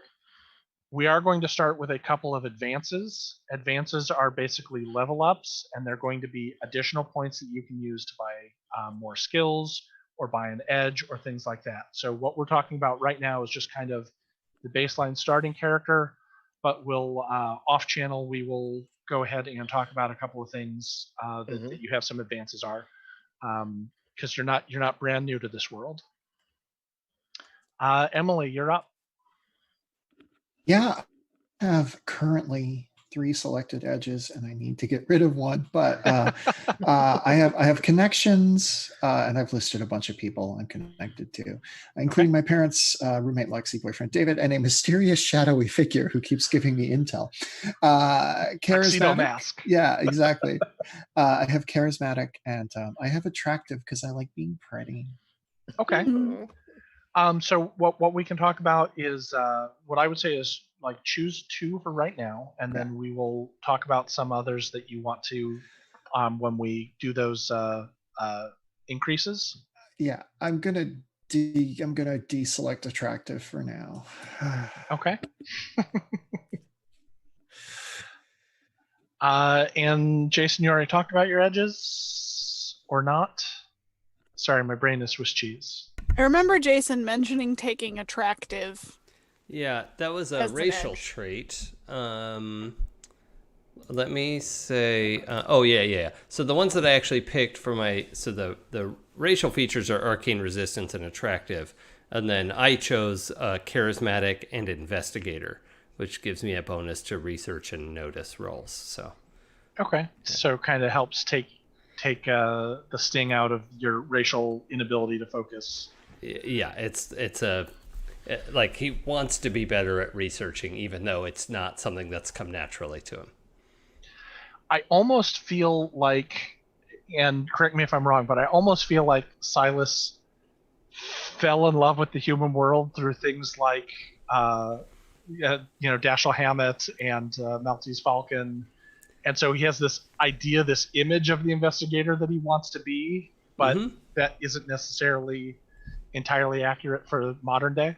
Yeah, I think even could twist it into the oh shoot, what's the guy with the hat from The Expanse? Miller.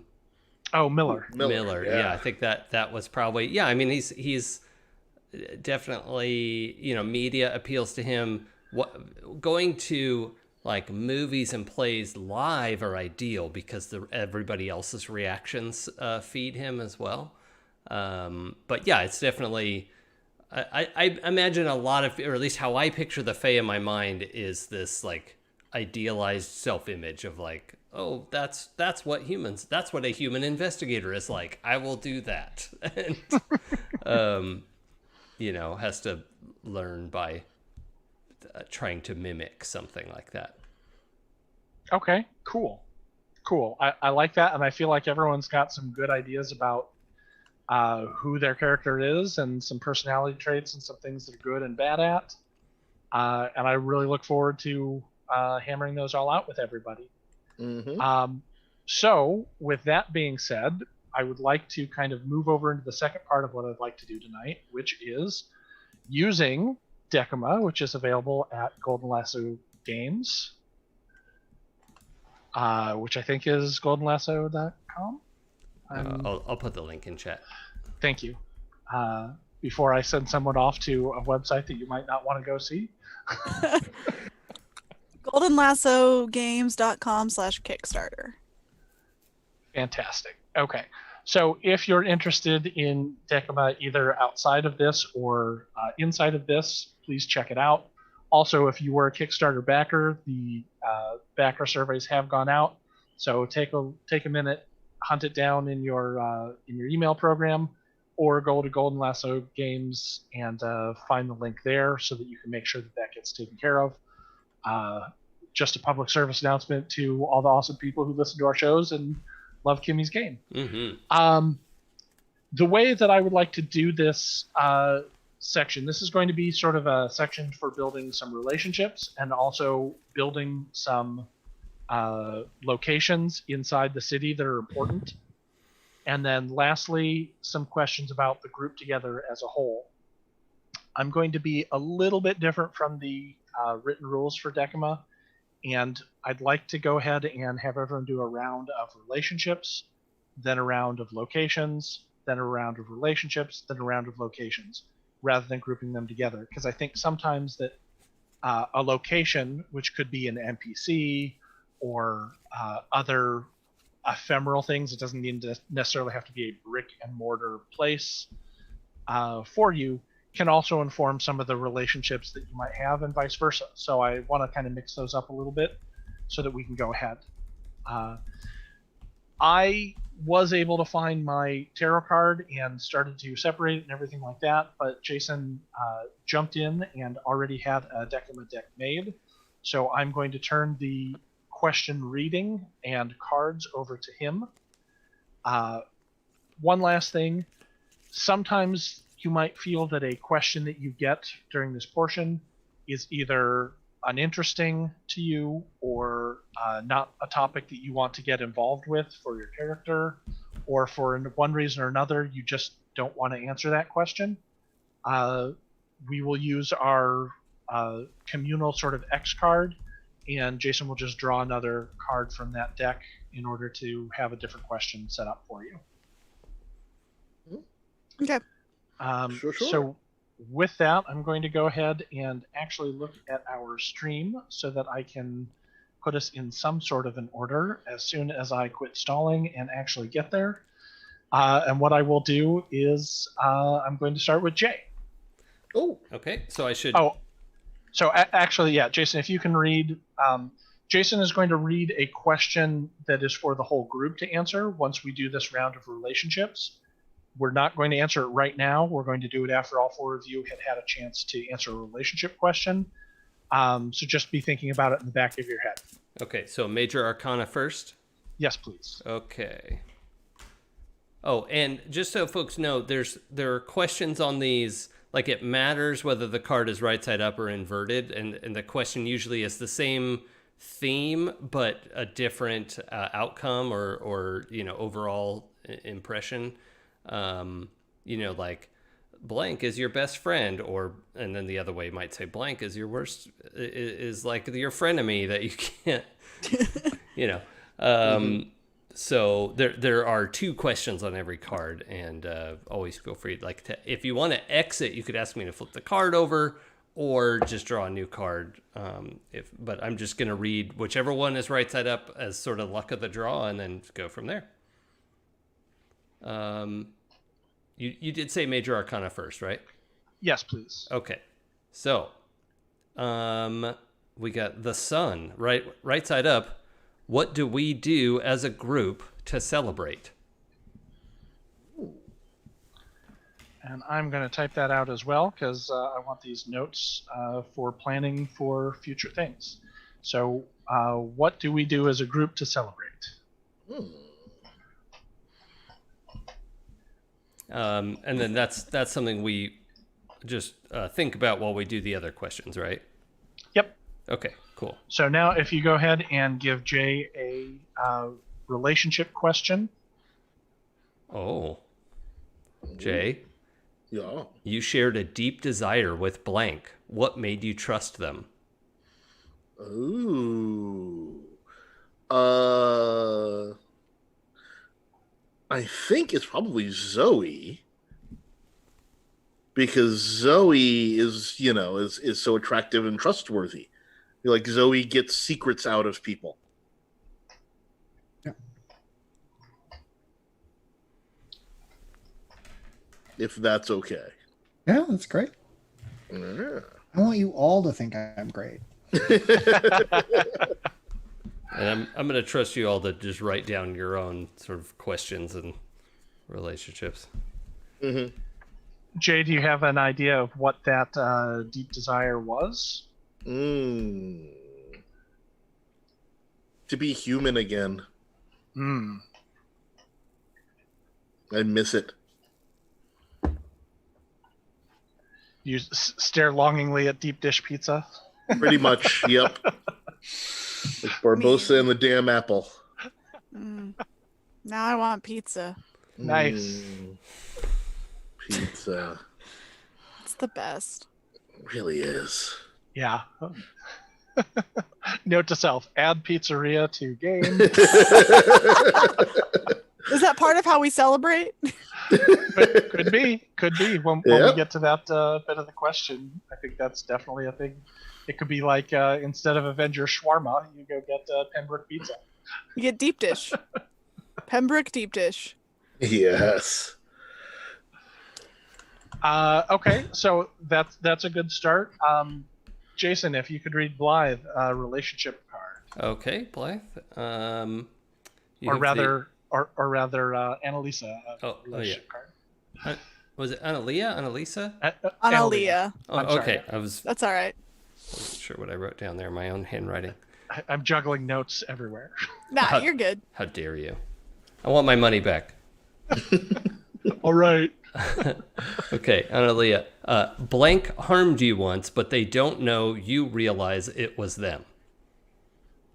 Oh. I'm like, I get the. I kind of feel like it was maybe Silas.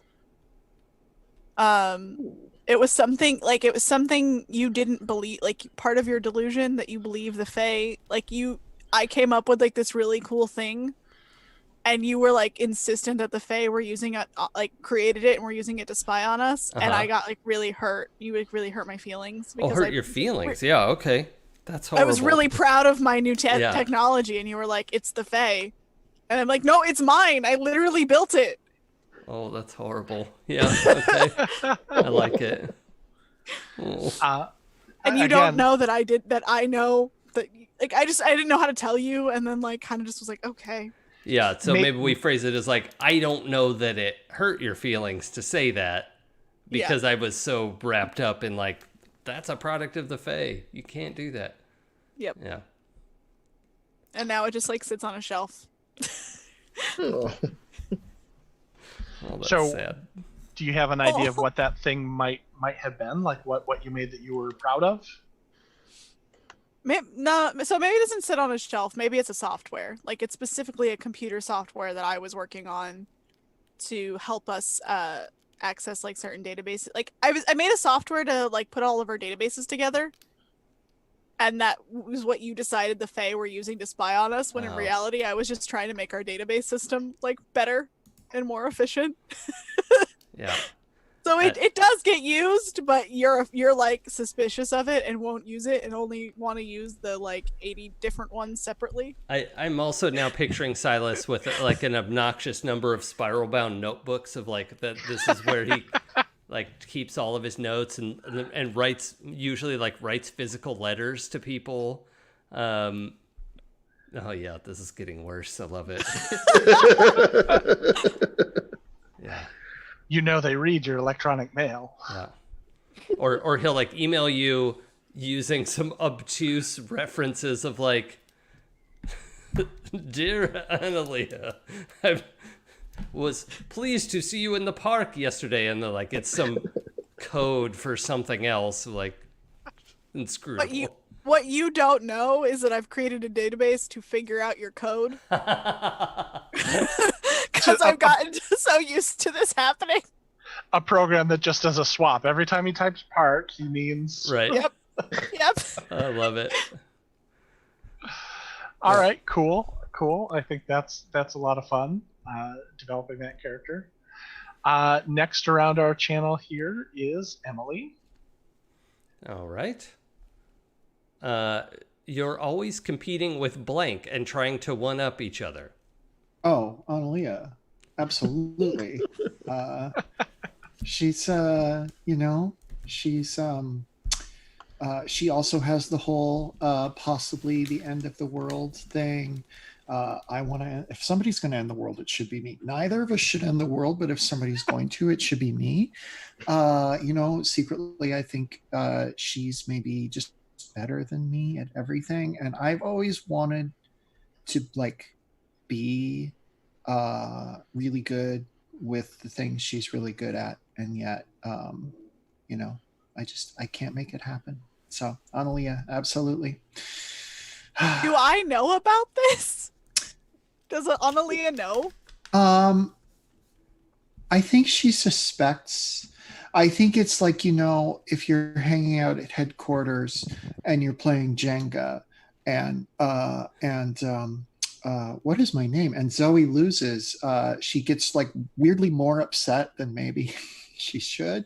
Like there is this element of like competitive streak there, but I think maybe I haven't like told you that you're my rival. I think I don't even entirely understand it. I'm just like, oh,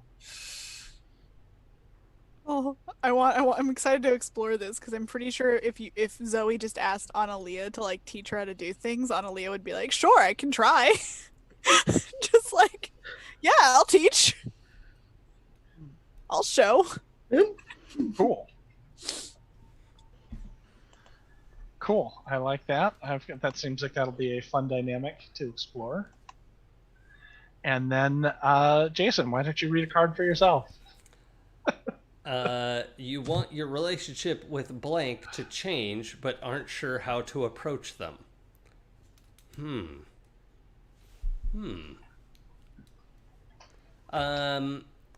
Let's see. I was kind of thinking about Zoe for this, actually, because, I think I'm here to, like, be able to offer advice and some insight into how the Fae works, and maybe you haven't opened up to me about that yet. Does that seem workable? That makes sense. Okay. We had privately, before we started the game, we had talked about perhaps being related, because one of the themes I want to explore with this game is adoption, and like if Silas is somehow from Zoe's biological family, that could be cool. But maybe Zoe doesn't know that, maybe Silas doesn't know that, maybe neither of them do. I just have made it my mission to, like, try to be available to be helpful if I can, and I think that's, and also Silas being a little bit older maybe has that sort of like helpful uncle vibe. Paternalist vibe. So do you see it as that you want to change the relationship to be more of a mentor or more of a family figure or both or neither? Well, I think it's more like I need Zoe to know that the Fae are terrible, and they'll destroy you if they get an opportunity. But that's a weird way to start a conversation. So you're trying to change our relationship to make me more self-loathing? It's not very good mentoring. Self-aware. Oh boy. Yeah. Okay. Well, that's gonna go great. All right. I think that can maybe work in a it's just in an interesting way. The bottom line for me is that Silas is trying to build a bridge, like build a relationship with Zoe, not like a romantic relationship, but just that is trying to like leave the door open for that familial relationship possibility. I think the fact that I'm new here works in our advantage, because you're just some weird guy who started like hanging out with her and like just, so the fact that you want to make it more familial or more mentor-y is like already a shift from what she's experienced. Yeah. Okay. Cool. I like that a lot. So everyone should have had a little bit of chance to think, and maybe I planted the seed here, but what does the group do to celebrate? Listen, I am now down for Pembroke Pizzeria, run by the older Italian and New Yorker men, like hole in the wall, cheap pizza, but the best damn pizza you'll ever eat. Yep. And cold beer.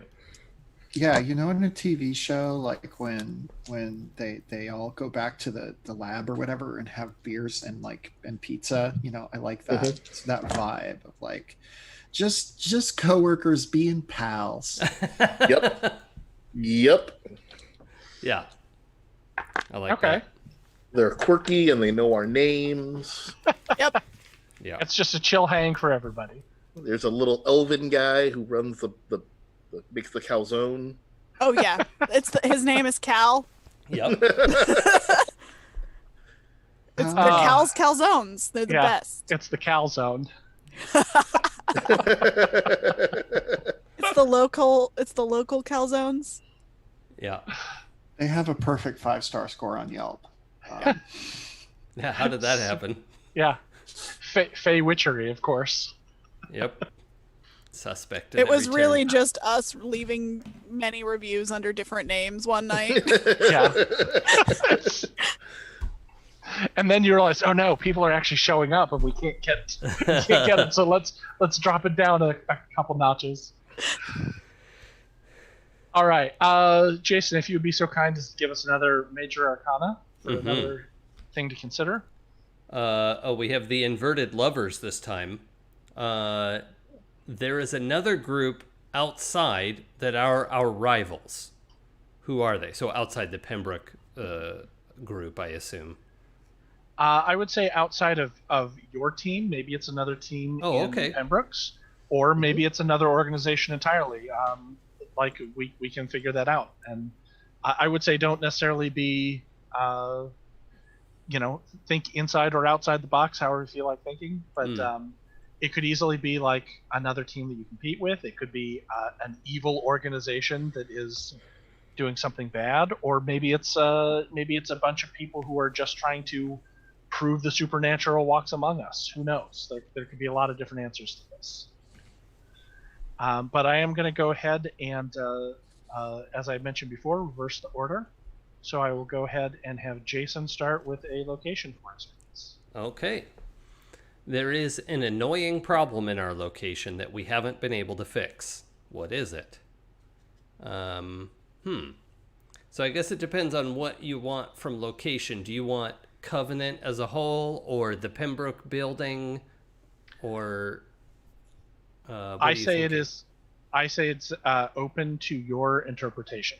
I do have an image of what the outside of the Pembroke building looks like, which I will go ahead and send to everybody. I don't have it handy or enough brain to track it down and send it right now. But it is sort of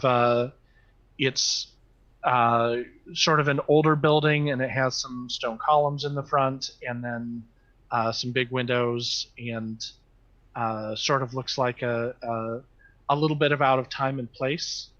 And my own personal headcanon is that it's one of those places that appears that is larger on the inside than it is on the outside. But if no one else likes that idea, I'm not married to it. It just seemed like a fun idea to give us lots of space there. I love that. I think I know what our annoying problem is at the building. Okay. Any of the doors that go in or out of the building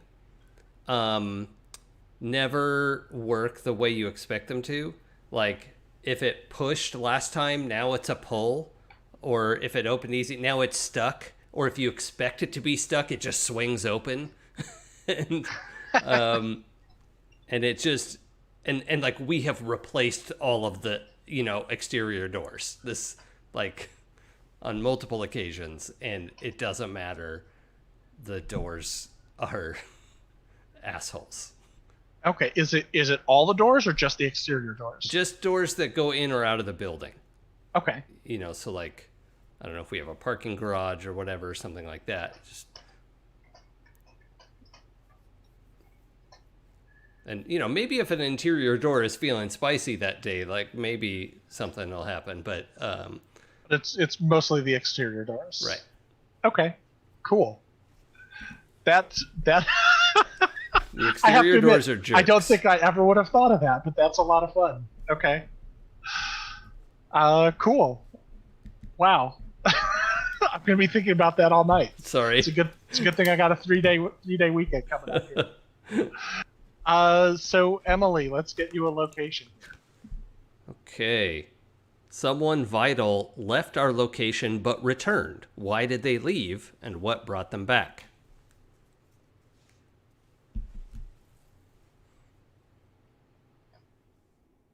Oh, are you muted? Oh, am I muted? There we go. Shouldn't be. We can hear you now. Okay, I'd like to hear a different card. Okay.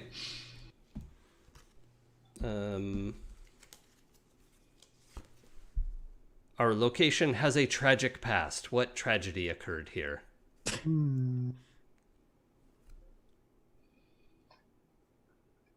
Yay. There was a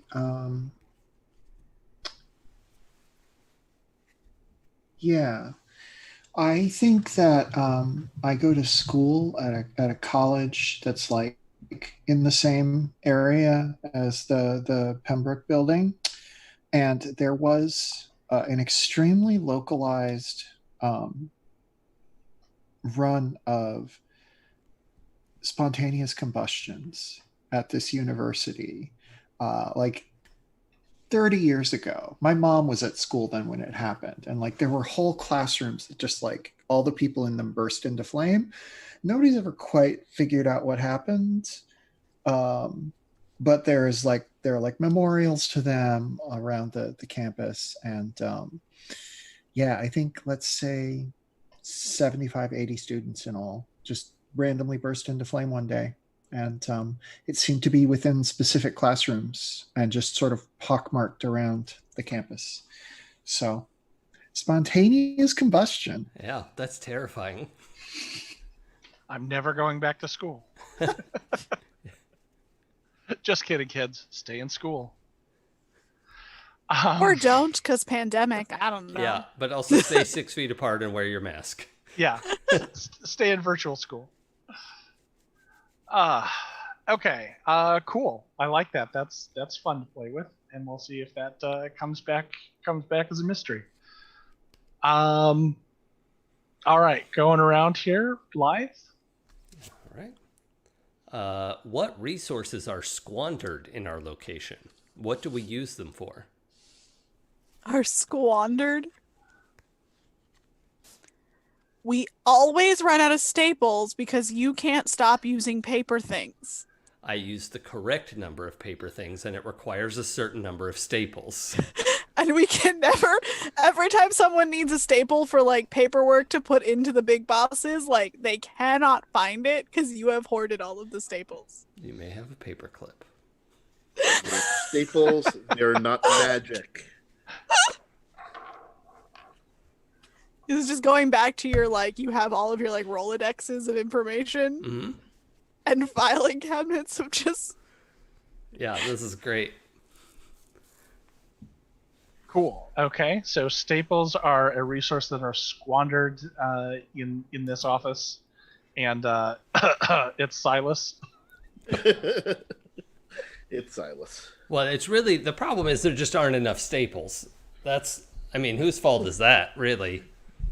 And because I can't staple the paperwork together, I can never request more staples. Because it requires a certain documentation. Nice. This is good. I always learn more about my characters on the first day than I could ever come up with before the game. This is great. Cool. All right, let's give a location to Jay. All right. You have unfinished business with someone in our location. Who? What is unfinished? That is fucking perfect. Oh my god. I mean, speaking to me and my grudge. Mr. Revenant. Mr. Revenant. It is our poor receptionist. Oh. Our receptionist. Can it be like, what's his face from Ghostbusters? Yes. Yes. I'm blanking on his name. Hemsworth. One of the Hemsworths. Yeah. Is that too goofy for our setting? Chris Hemsworth. Chris Hemsworth? No, I don't think so. I feel like we've been pretty goofy. Yeah, we're a little goofy, and I'm convinced that I am not getting my mail. I mean, you might not be wrong. I might not be wrong, but I'm convinced that it is personal, that there's a reason that I am not getting my mail, and I am forever mad about it, but never bring it up. Okay. Except to you y'all. Like, the three of you know all about me and my mail, and what's a good receptionist name? Terry. Yeah. Terry. So you all know about me and Terry and my mail. Terry is blissfully unaware.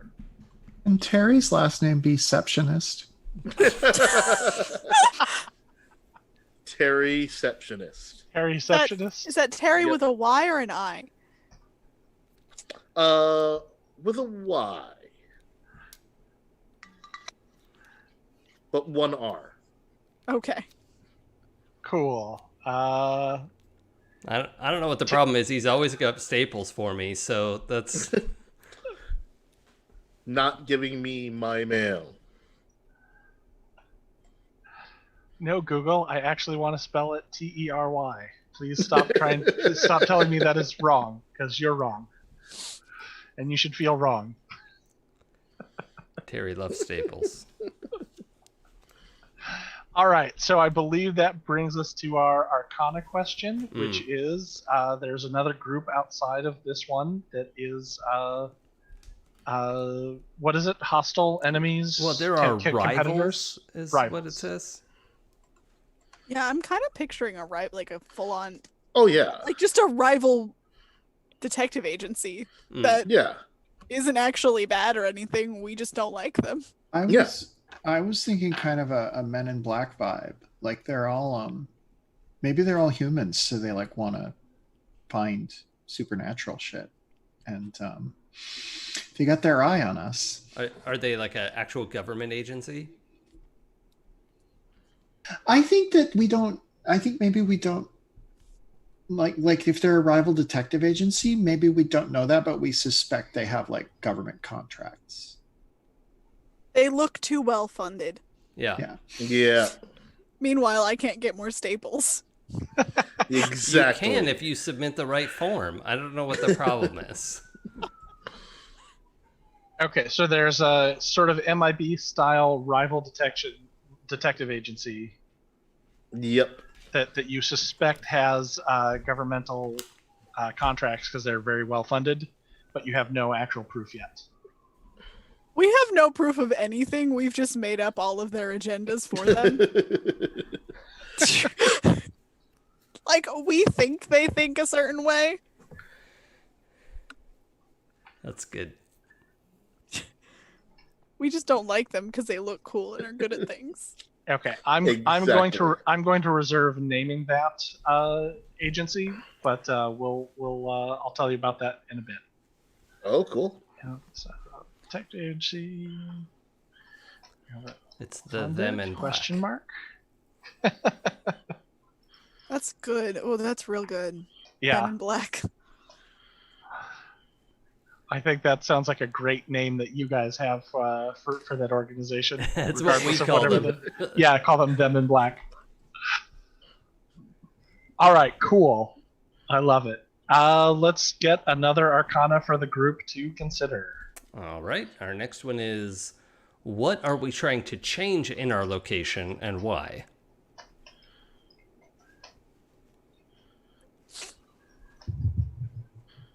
Okay.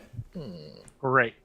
Okay. And don't forget, all of us have the option of, like, we could X one of these as well if it feels like, oh, we've already done that, or that's included in whatever. Feel free to say why. I don't want that. Sure. Absolutely. If anyone doesn't want to do something for some reason, I'm fine with scrapping it and moving on to something else. Yeah, you could tell me no to the staples. I just thought it was funny. No, I love it. I'm running with that. Yeah, I think that is one of having a game with Jason. That's one of his favorite things, is to have some ridiculous trait that then he can run with. What? Yep. That's not. No, that doesn't sound like me. Yeah, triangles. I didn't make that a big deal. Everyone else made that a big deal. Fair enough. Well, because it was brilliant and funny, and we liked it.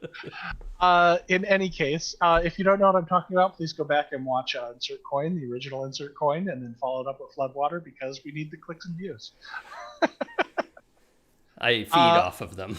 Yes. It's actually my social dependency is clicks and views of our streams. This is too real. But I believe that we ended with Jay for this last run, so let's start with Jay for his second relationship. All right. Here we go. I'm sorry. I believe we ended with Benton. I'm going to try and remember Benton. everyone's characters' names and use them. We ended with Benton, so let's go to Benton's second relationship. Benton, you used blank to get ahead. What did you do? Do they know? Ooh. Sneaky. Hmm. I think I want another one because I'm not very get-aheady. I'm much more pursue vengeance till I drop. Okay. The flip side of this one says you did something to help blank get ahead. What did you do? Is that a better fit, or you want a new card? Let's try a new card. Fair enough. Blank delayed your progress on something important. What was it? I'm glad we did that.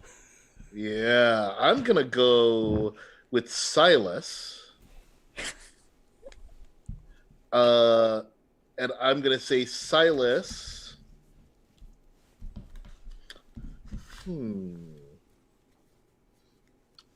Silas. Trying to think of the best way through this that isn't too like we'd have to be fighting. Silas misplaced a map I needed. I mean, it's here. It's here. Sure, it is. Can you find it? It's been stapled. Can you find it? It's in my system. You just have to give me a minute. You don't have a system, Silas. This is not a system. It's a pile. That's and my I system. need that map. I need that map in order to find the next location of my murder person. It's a chronological autobiographical system where it's both determined, its location is determined by date and how he was feeling on that date. Yeah. Yep. Okay, so I lost. I mean, I have filed away. You have lost. Filed away. You can't put your hands on it. Benton's map. Yep. Okay. And I am working hard to not be mad about it all the time.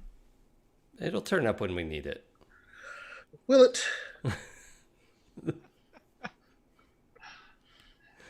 Could be. Could be. I just imagine you stapled it to a document that got handed in a long time ago, and you think it's you think it's filed, but it's actually gone. It's so gone. It's so far gone. All right, Analia, let's see what your next relationship is. You have strong feelings for blank and told them. How did that go? Gonna go different card. Fair enough. Blank hurt you, but you didn't tell them. What was it, and why don't you say anything? I feel like this is very similar to what I just did. Yeah. Here. Let's do it. All right, third time's the charm. Sorry. Well, this is good. You shared an epic failure with blank, but it brought you closer.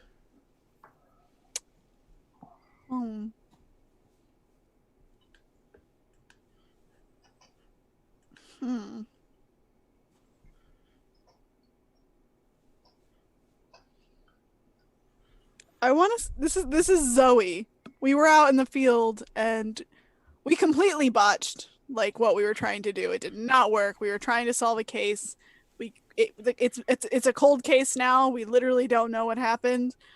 But I think it was the first time we really like worked together and like figured out each other's like kind of our deal and our like I found out you're like really strong and Analia's like actually super admires that.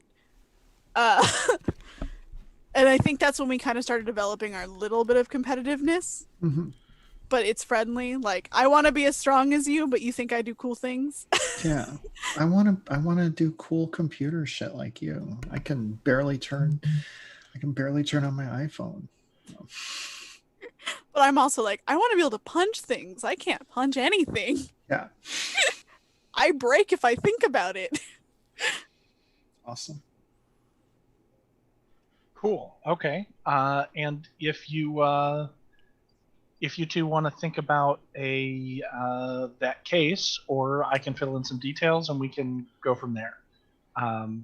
Again, don't have to do this right now, but just an idea of if it's a case that was a failure and is now a cold case, it is a gift to me if you have some idea of what that might be. If not, you're leaving the gift entirely in my hands. I want to say it involved Sasquatch. Okay. I love that. Yeah. It involved finding, but it involved finding and catching Bigfoot, Yeah. and it has failed every time someone has done it. Yeah. I love this so much. Cool. Involve Sasquatch. Excellent. That is very good. That is lots of fun. Okay, Zoe, let's get another relationship for you. All right, Zoe. You and Blank are working together on something important. What is it? Tracking down that Sasquatch. I want to take this in a more serious direction. If you're okay with this, Jay. I think Benton has someone very important to him. A child, a nephew, niece, someone that he's connected to in some way who goes to the university. Mm-hmm. And he's trying to reestablish a connection with that person via Zoe, who, can go out into the world and goes to college. And God, I've created this roommate character named Lexi, and maybe she's a person. Yeah, I like that. Yeah. I like that. Yeah, especially, just thinking, maybe I like the idea of my daughter, who has mourned her father and now is sort of she has to think you're dead. Yeah. Oh, man. I think, I thinking about this in terms of, so it's almost better if, you've asked to become her roommate, to move in with her, and, if they were doing that. But, just being in proximity to me that often, we're best friends. This is my best friend. I know a thing that you don't.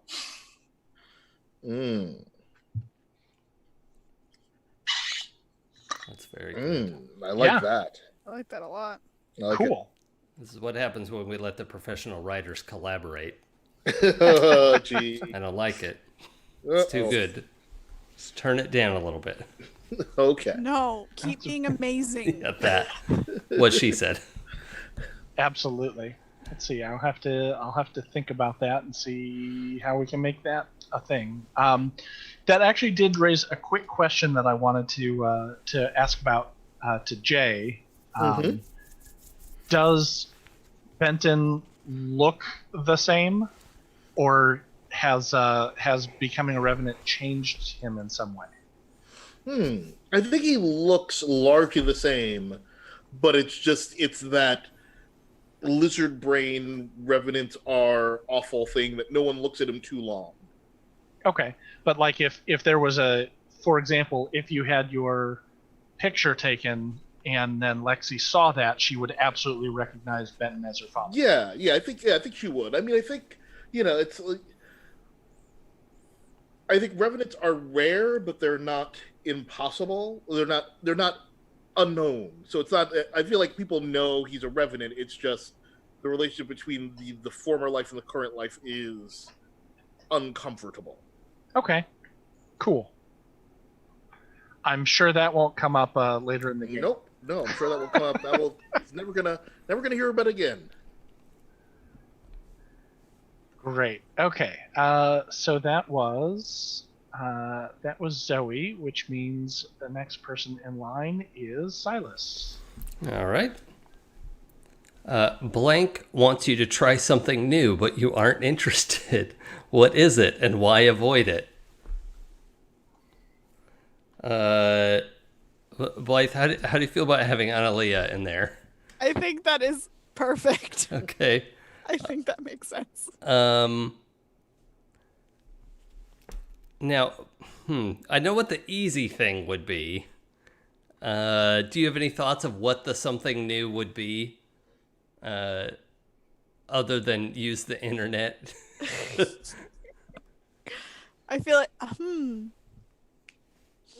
we have so much to follow up now after the awesome things that just happened.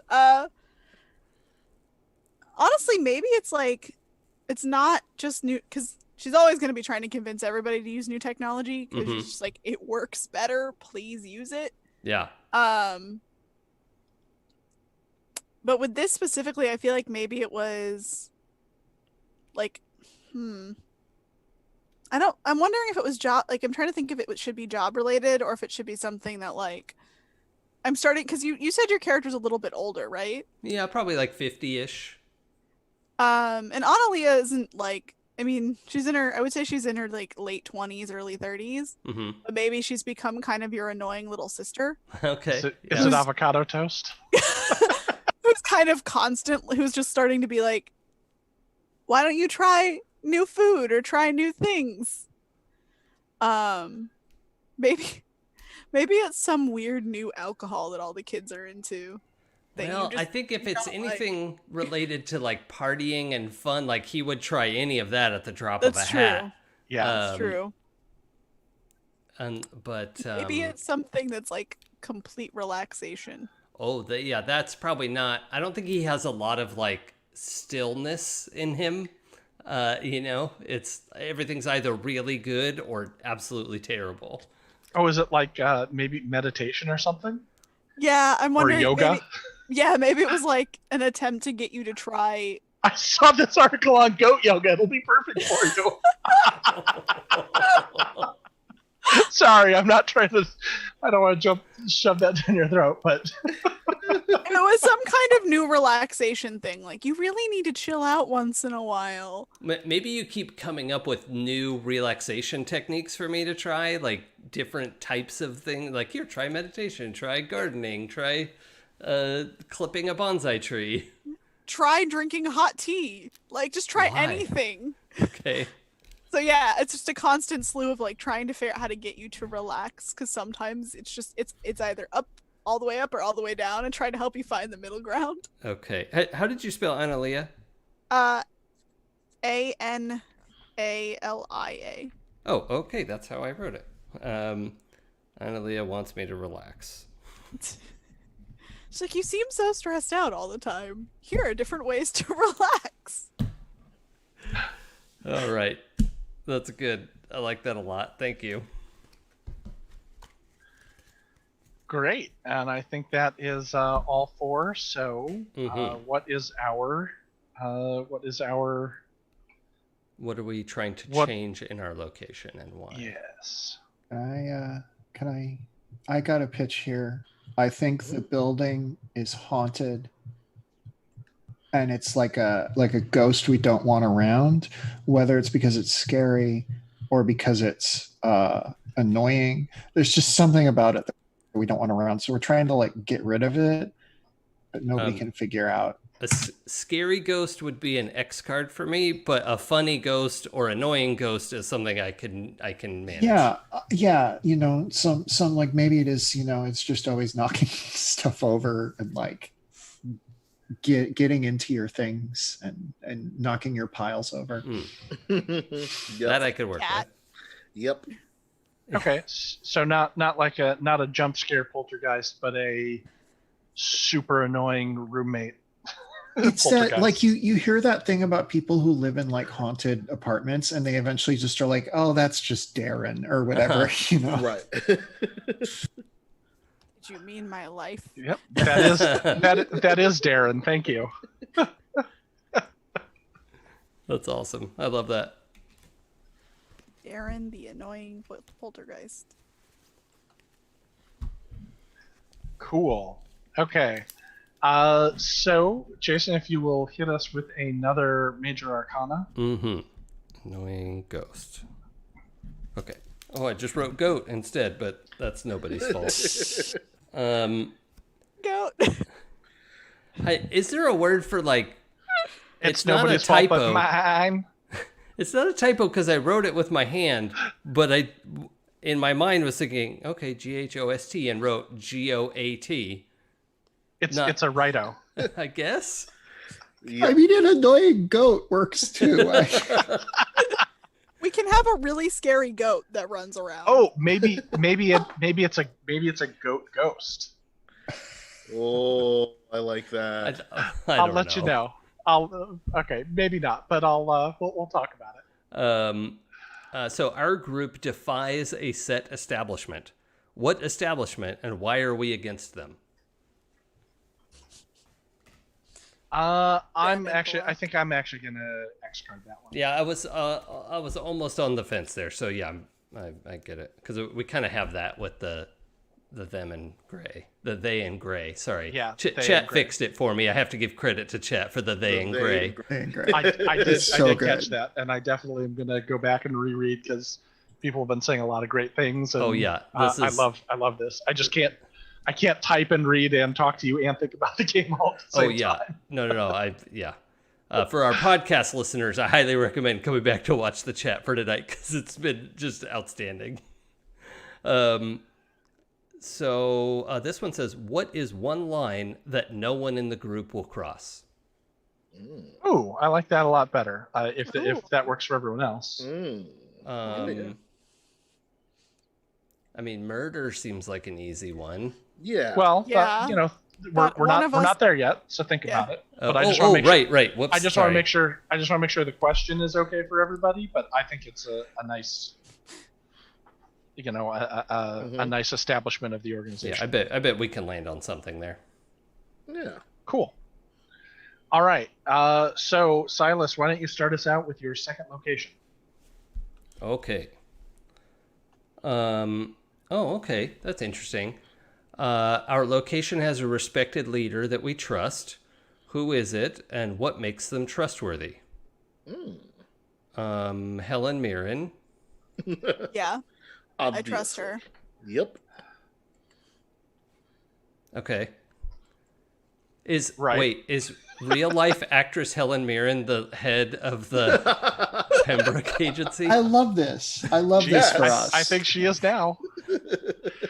I think it is certainly played by Helen Mirren, and I think that in this world, Helen Mirren is perhaps not a world-renowned movie star. But I don't see why I wouldn't swipe some roles and mannerisms and things for that, if that's okay. I mean, if you want to be actually Helen Mirren movie star, we could maybe work with that. I don't know. I will yield to the consensus. I yield my time. I mean, I love that it's the movie star. She has many faces. She has many roles in her. Yeah. And just Dame Helen Mirren is. I also think it would be kind of funny if none of us are like movie buffs, so we don't actually know.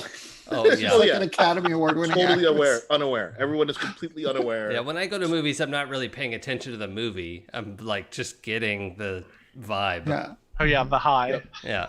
So you only go see like really sad movies that can make everyone cry, or really exciting movies. Yeah, or a lot of comedies. That's another good one that gets people reacting.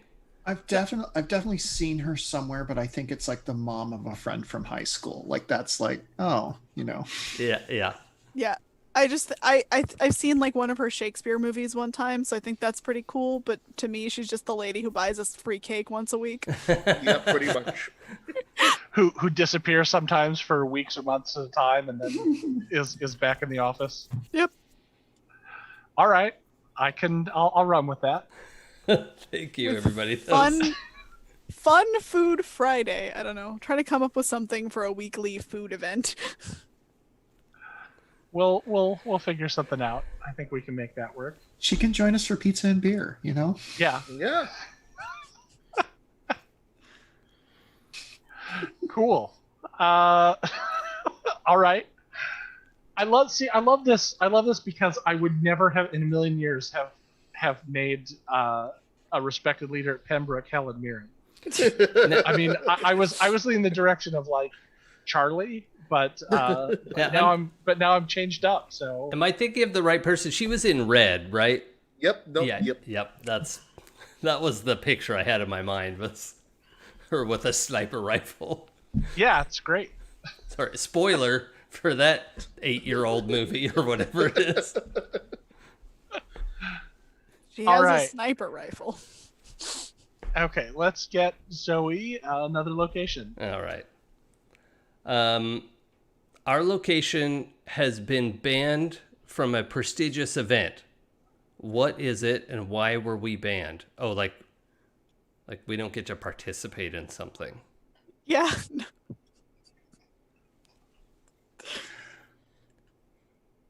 Ah, God. Like, I want to say the Oscars. Like, why would we be invited to the Oscars? Like, Helen Mirren can never be nominated again because of something we did. No. I think, I think that there is a, God. Oh, God. Okay. They're in the town of, what's the name of this town? Covenant.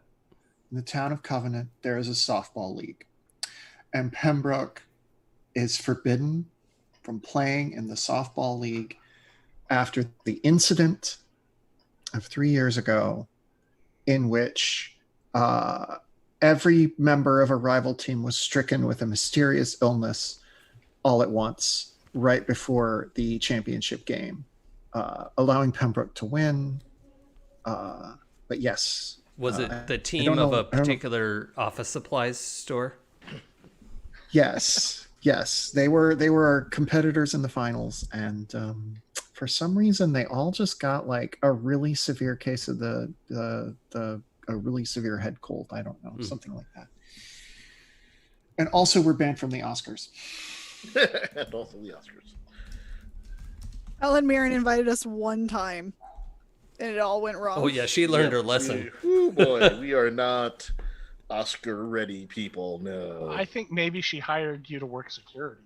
And yeah, still, it did not turn out Yeah. the way it was supposed to. How I it did a was great intended. job.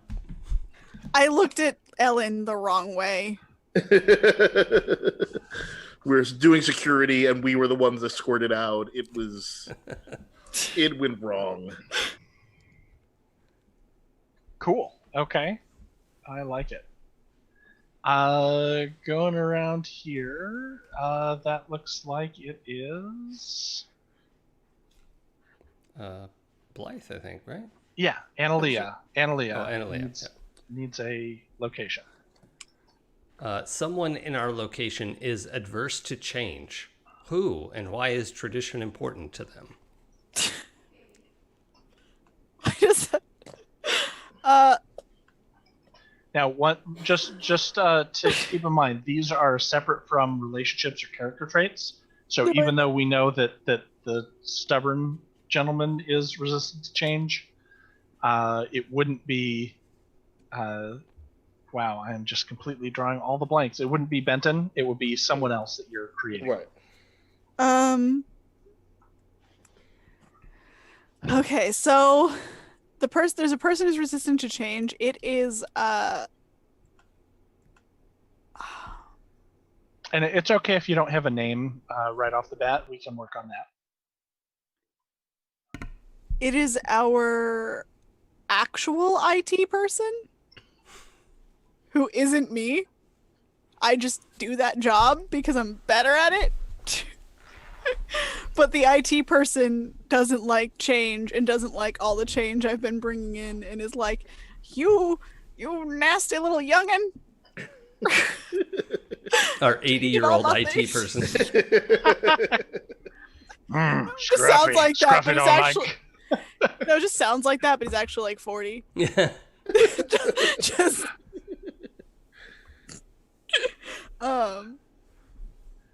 So Analia keeps bringing up new technologies, new ways of networking, and new ways of keeping the system secure, and all of the other IT solutions. And this actual IT person. But Fortran was good enough for NASA. It's good enough for us. Well, actual IT person. Doesn't like new tech and ideas, and is very stubborn about doing things in their own way. yeah, they're stubborn at my like new databases and software that I keep trying to use, and they're like, It was working. Why are you changing it? Yeah, they're using like Lotus 1, 2, 3. Oh my god, that's too real. Word perfect. What do you mean you took? What do you mean you took down the Pine email server? Oh god. Still using Vista? Why? Yeah, Windows ME is very stable as long as you make these small changes. You wash your mouth out. 78 page 3-ring binder. All right, Benton, give us a location, or rather, Jason, give us a location for Benton to describe. Something is censored in our location. What is censored and why? Ooh. Is that censored like blocked out, or censored like requires a censor? Yeah, CENSOR, censored. Ooh, all right. Something is beyond the firewall. Twitter. We are not allowed to go on Twitter for any in any work capacity. I mean, it makes sense to me, Silas, but do we know why? We don't know why. We don't know why specifically just Twitter. So, like, all other social media is available, but all the social media is available. Twitter is locked down, and no one has given you an answer about why. No one can give us a straight answer as to exactly why we are not allowed to access Twitter. I've tried like taking down the firewall, and it just gives me like a weird demonic face, and it's like, don't do it. And I'm like, Exactly. There's some evil demonic pact involved that we're. Yep. no Twitter. Nope. Noted.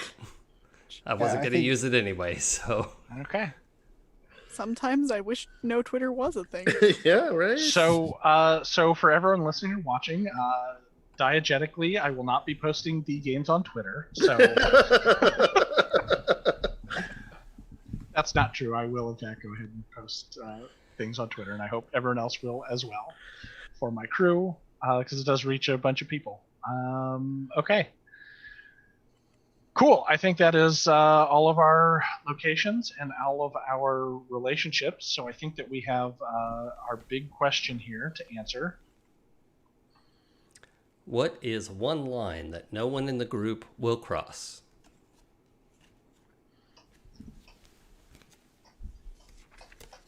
I don't think it can be murder because we have one person whose whole existence is based on vengeance. Yep.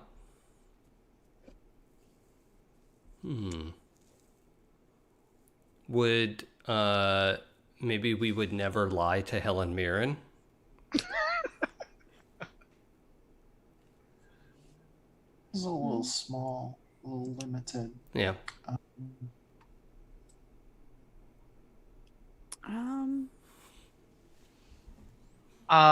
In the classic there is a veil sort of trope, could it be that you would never reveal the existence of the supernatural to someone who is not already aware of the supernatural?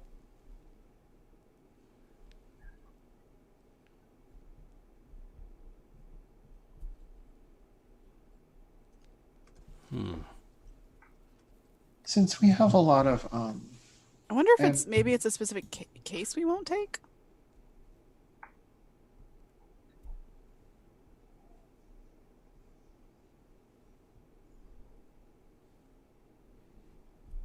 I'm sorry, I missed a specific what? Like a type of case. Oh, maybe that we won't take. There's a lot of energy around the Fae in our setup, so maybe there's something to do with that, and something I like the idea of a case we won't take. Maybe there's a connection there. Or maybe it's something that we'll just never look into when it comes to the Fae. Like you cannot hire us to investigate that. Yeah, they're too tricksy. Oh, yeah. That could be.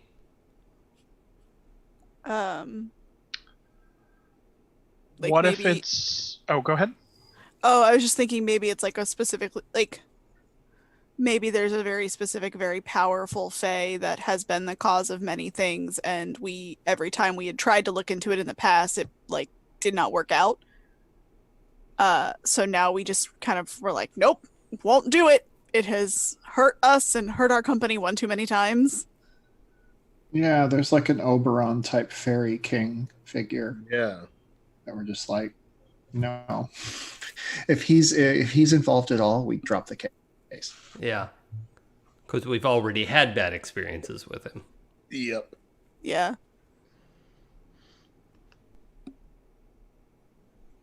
We also Is no it- longer go ahead. Oh, I was going to ask: is it one specific Greater Fae, or is it all Greater Fae? Maybe there's like a royal court and like Yeah, I a like a handful. court. Yeah, a handful of them, and if it's someone involved with that. Right.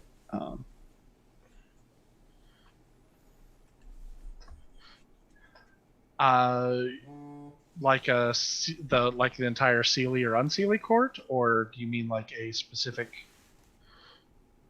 family, for lack of a better word? Yeah, I think it is like a royal family type situation, and you can interpret that however you want. Okay. And what is the reason why no one will?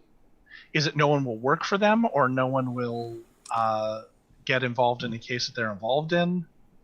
I think not working for them is probably the better way to go. Like they've tried to hire us in the past, and it's always gone badly. Right. Yeah, And they we never just give us the refuse. whole picture, and we keep getting in trouble because of Yeah. them. Their fingers are in too many pies. They have too many interests. Yep. Too many enemies. Telling you, that's why I left. It's just drama. Also, the office supplies are very limited. I have to spend all day carving a staple out of a twig, Yeah. It's the whole thing. and then it breaks when you try and bend it. Yeah, actually, it would be kind of tough because if you have an aversion to steel,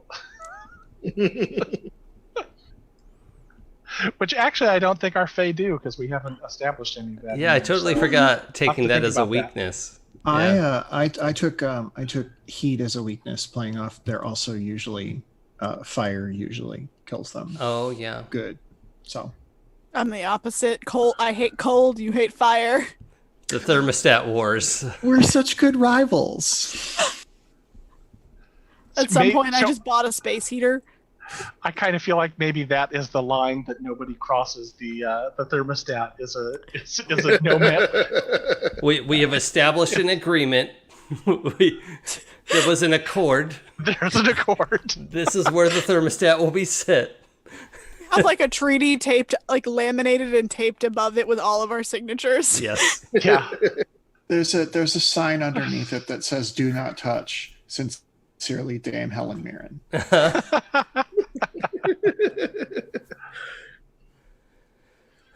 Yep. I literally wrote all of the Royal Court of Fae stuff, and now I'm putting also don't touch the thermostat. Yeah. These are important. Yeah, we're keeping all of that, right? The court and the thermostat? Oh yeah. Yeah, no, Oh, yeah. both. Okay, good.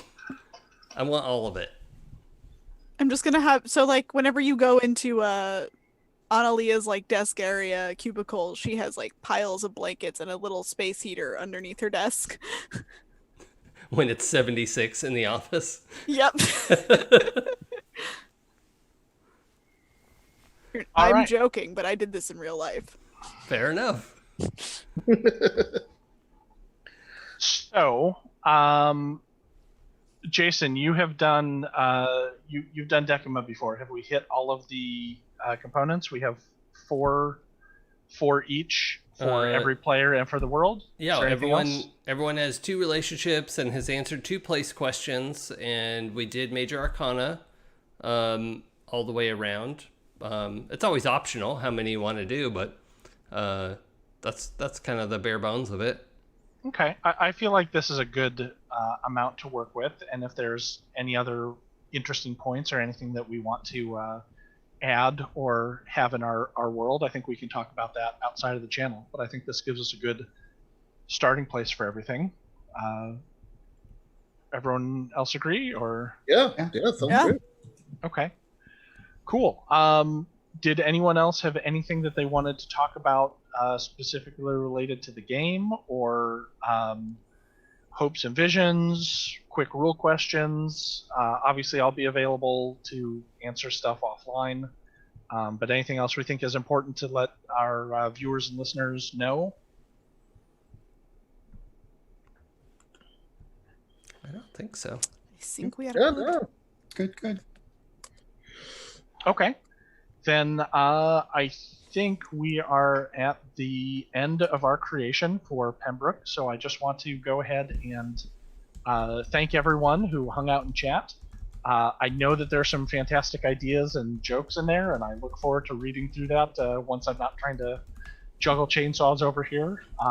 But I hope that you found it as entertaining and informative about the system, about the world we're going to be playing in. As I think we all did. I'm speaking for everyone here in the Royal Dungeon Master sense. And I'm gonna pretty much quit babbling here and go to the actual ending of the program. So again, thank you for joining us. We look forward to seeing you next Wednesday when we will be here playing Pembroke again. This time actually beginning a session and running for it. If you do want to go ahead and check out any of the other Happy Jacks shows, we do recommend that you go to happyjacks.org and the name of the game, or if you just go to happyjacks.org/shows, you can pull up everything. You can look for your favorite player, you can look for your favorite theme, even for your favorite game. Although you may have to do that manually, I do not think there's a search function, but it'll be well worth your time, and hopefully your entertainment dollar will be well spent on these free programs. So again, hope you had a wonderful time, and I just would like to go around the ring and let everyone get a chance to introduce themselves and plug anything they may have coming up. So let's actually take this out of order, and I'm going to start with Emily. We can't hear you. You You might want to start over. Yeah, you cut in at the end there, but we couldn't hear you at first. Vanderwerf, you can find me on Twitter at EmilyVDW. I do a whole bunch of stuff that I link to there. Every other Monday night, including this upcoming Monday night, I am in the Great American Witch game here on Happy Jacks. Very different tone from this game, but it has been really compelling and fun and dark and mysterious to play in. And I have a scripted audio fiction podcast called Arden, and season 2 begins Monday, so check that out. Fantastic. All right, we're going to go diagonally up to Jay. Hey, everybody. I am also, you can find me and some other Happy Jacks faves doing 12-Sided Stories Hack the Planet actual play on Fridays, and then we'll be releasing the podcast shortly thereafter as well. And you can find me on all the Twitters and the socials at J Holtham, saying, I don't know, dumb things all of the time. Great. All right, and Blythe? I think you have a great Twitter, Jay. It's hilarious. I think y'all should follow it. But yes, I am Blythe Kayla. You can find me on Twitter and Instagram at BlytheKayla93. You can also, at some point soon, find me on Star Trek, the Star Trek Perseverance. That's at FCRD12 on Twitter. Follow for future updates. It's going to be great, and it's gay, and it's wonderful, and it's Star Trek. And of course, you can find me here every Wednesday. Now, again, it's going to be awesome. Cool. And last but certainly not least, Jason. Yeah, I'll just echo Blythe's point is good for a lot of Happy Jacks fans. We go every other week, so it's important to know that this show is weekly, and so that's different from a lot of Happy Jacks shows. So we're here every week. I also stream on my own channel at It's Probably Okay on Twitch, and Friday afternoons with Sam DeLev, we do a Friday Fly Day and play some No Man's Sky and just chill the heck out, because it's just very calm and gentle. And Saturday mornings is the Into the Spider-Verse game that we're using masks to play a Spider-Verse RPG, and it is a lot of fun. Abria Iyengar is Miles Morales, and we have a whole other cast of folks. It's actually people from a bunch of different streams, and so it's also into the Streamerverse. So I had a lot of fun with that. So also wrapping up the Sunday game are our two penultimate, we're penultimate and then finale are this month. So it's Dungeon World-ish. We're using the online SRD free materials and kind of just winging it in the Eberron setting. So, but that's coming to an end. The great train heist is either going to happen or not, because that's life. It either happens or it doesn't. So, I think that's everything for me. You can follow me on Twitter at It's Probably Okay, same as my Twitch, and I look forward to seeing you around. Great. Everyone, I am Nick. You can find me online at Sungrowler. I'm not incredibly prolific, but check it out if you had a good time tonight, and hopefully you'll have a good time on the socials. This is currently the only show that I'm doing, so you will be seeing my mug every Wednesday night for the foreseeable future. It has been my pleasure to present Pembrooke's to you all, and I wish you a good night. Okay. Bye, everyone. Bye.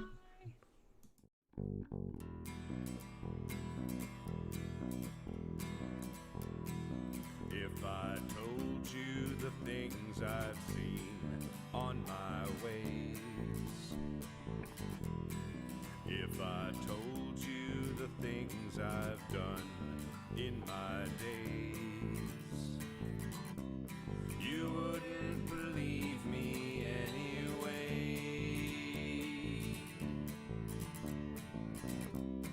So it's best I just don't say.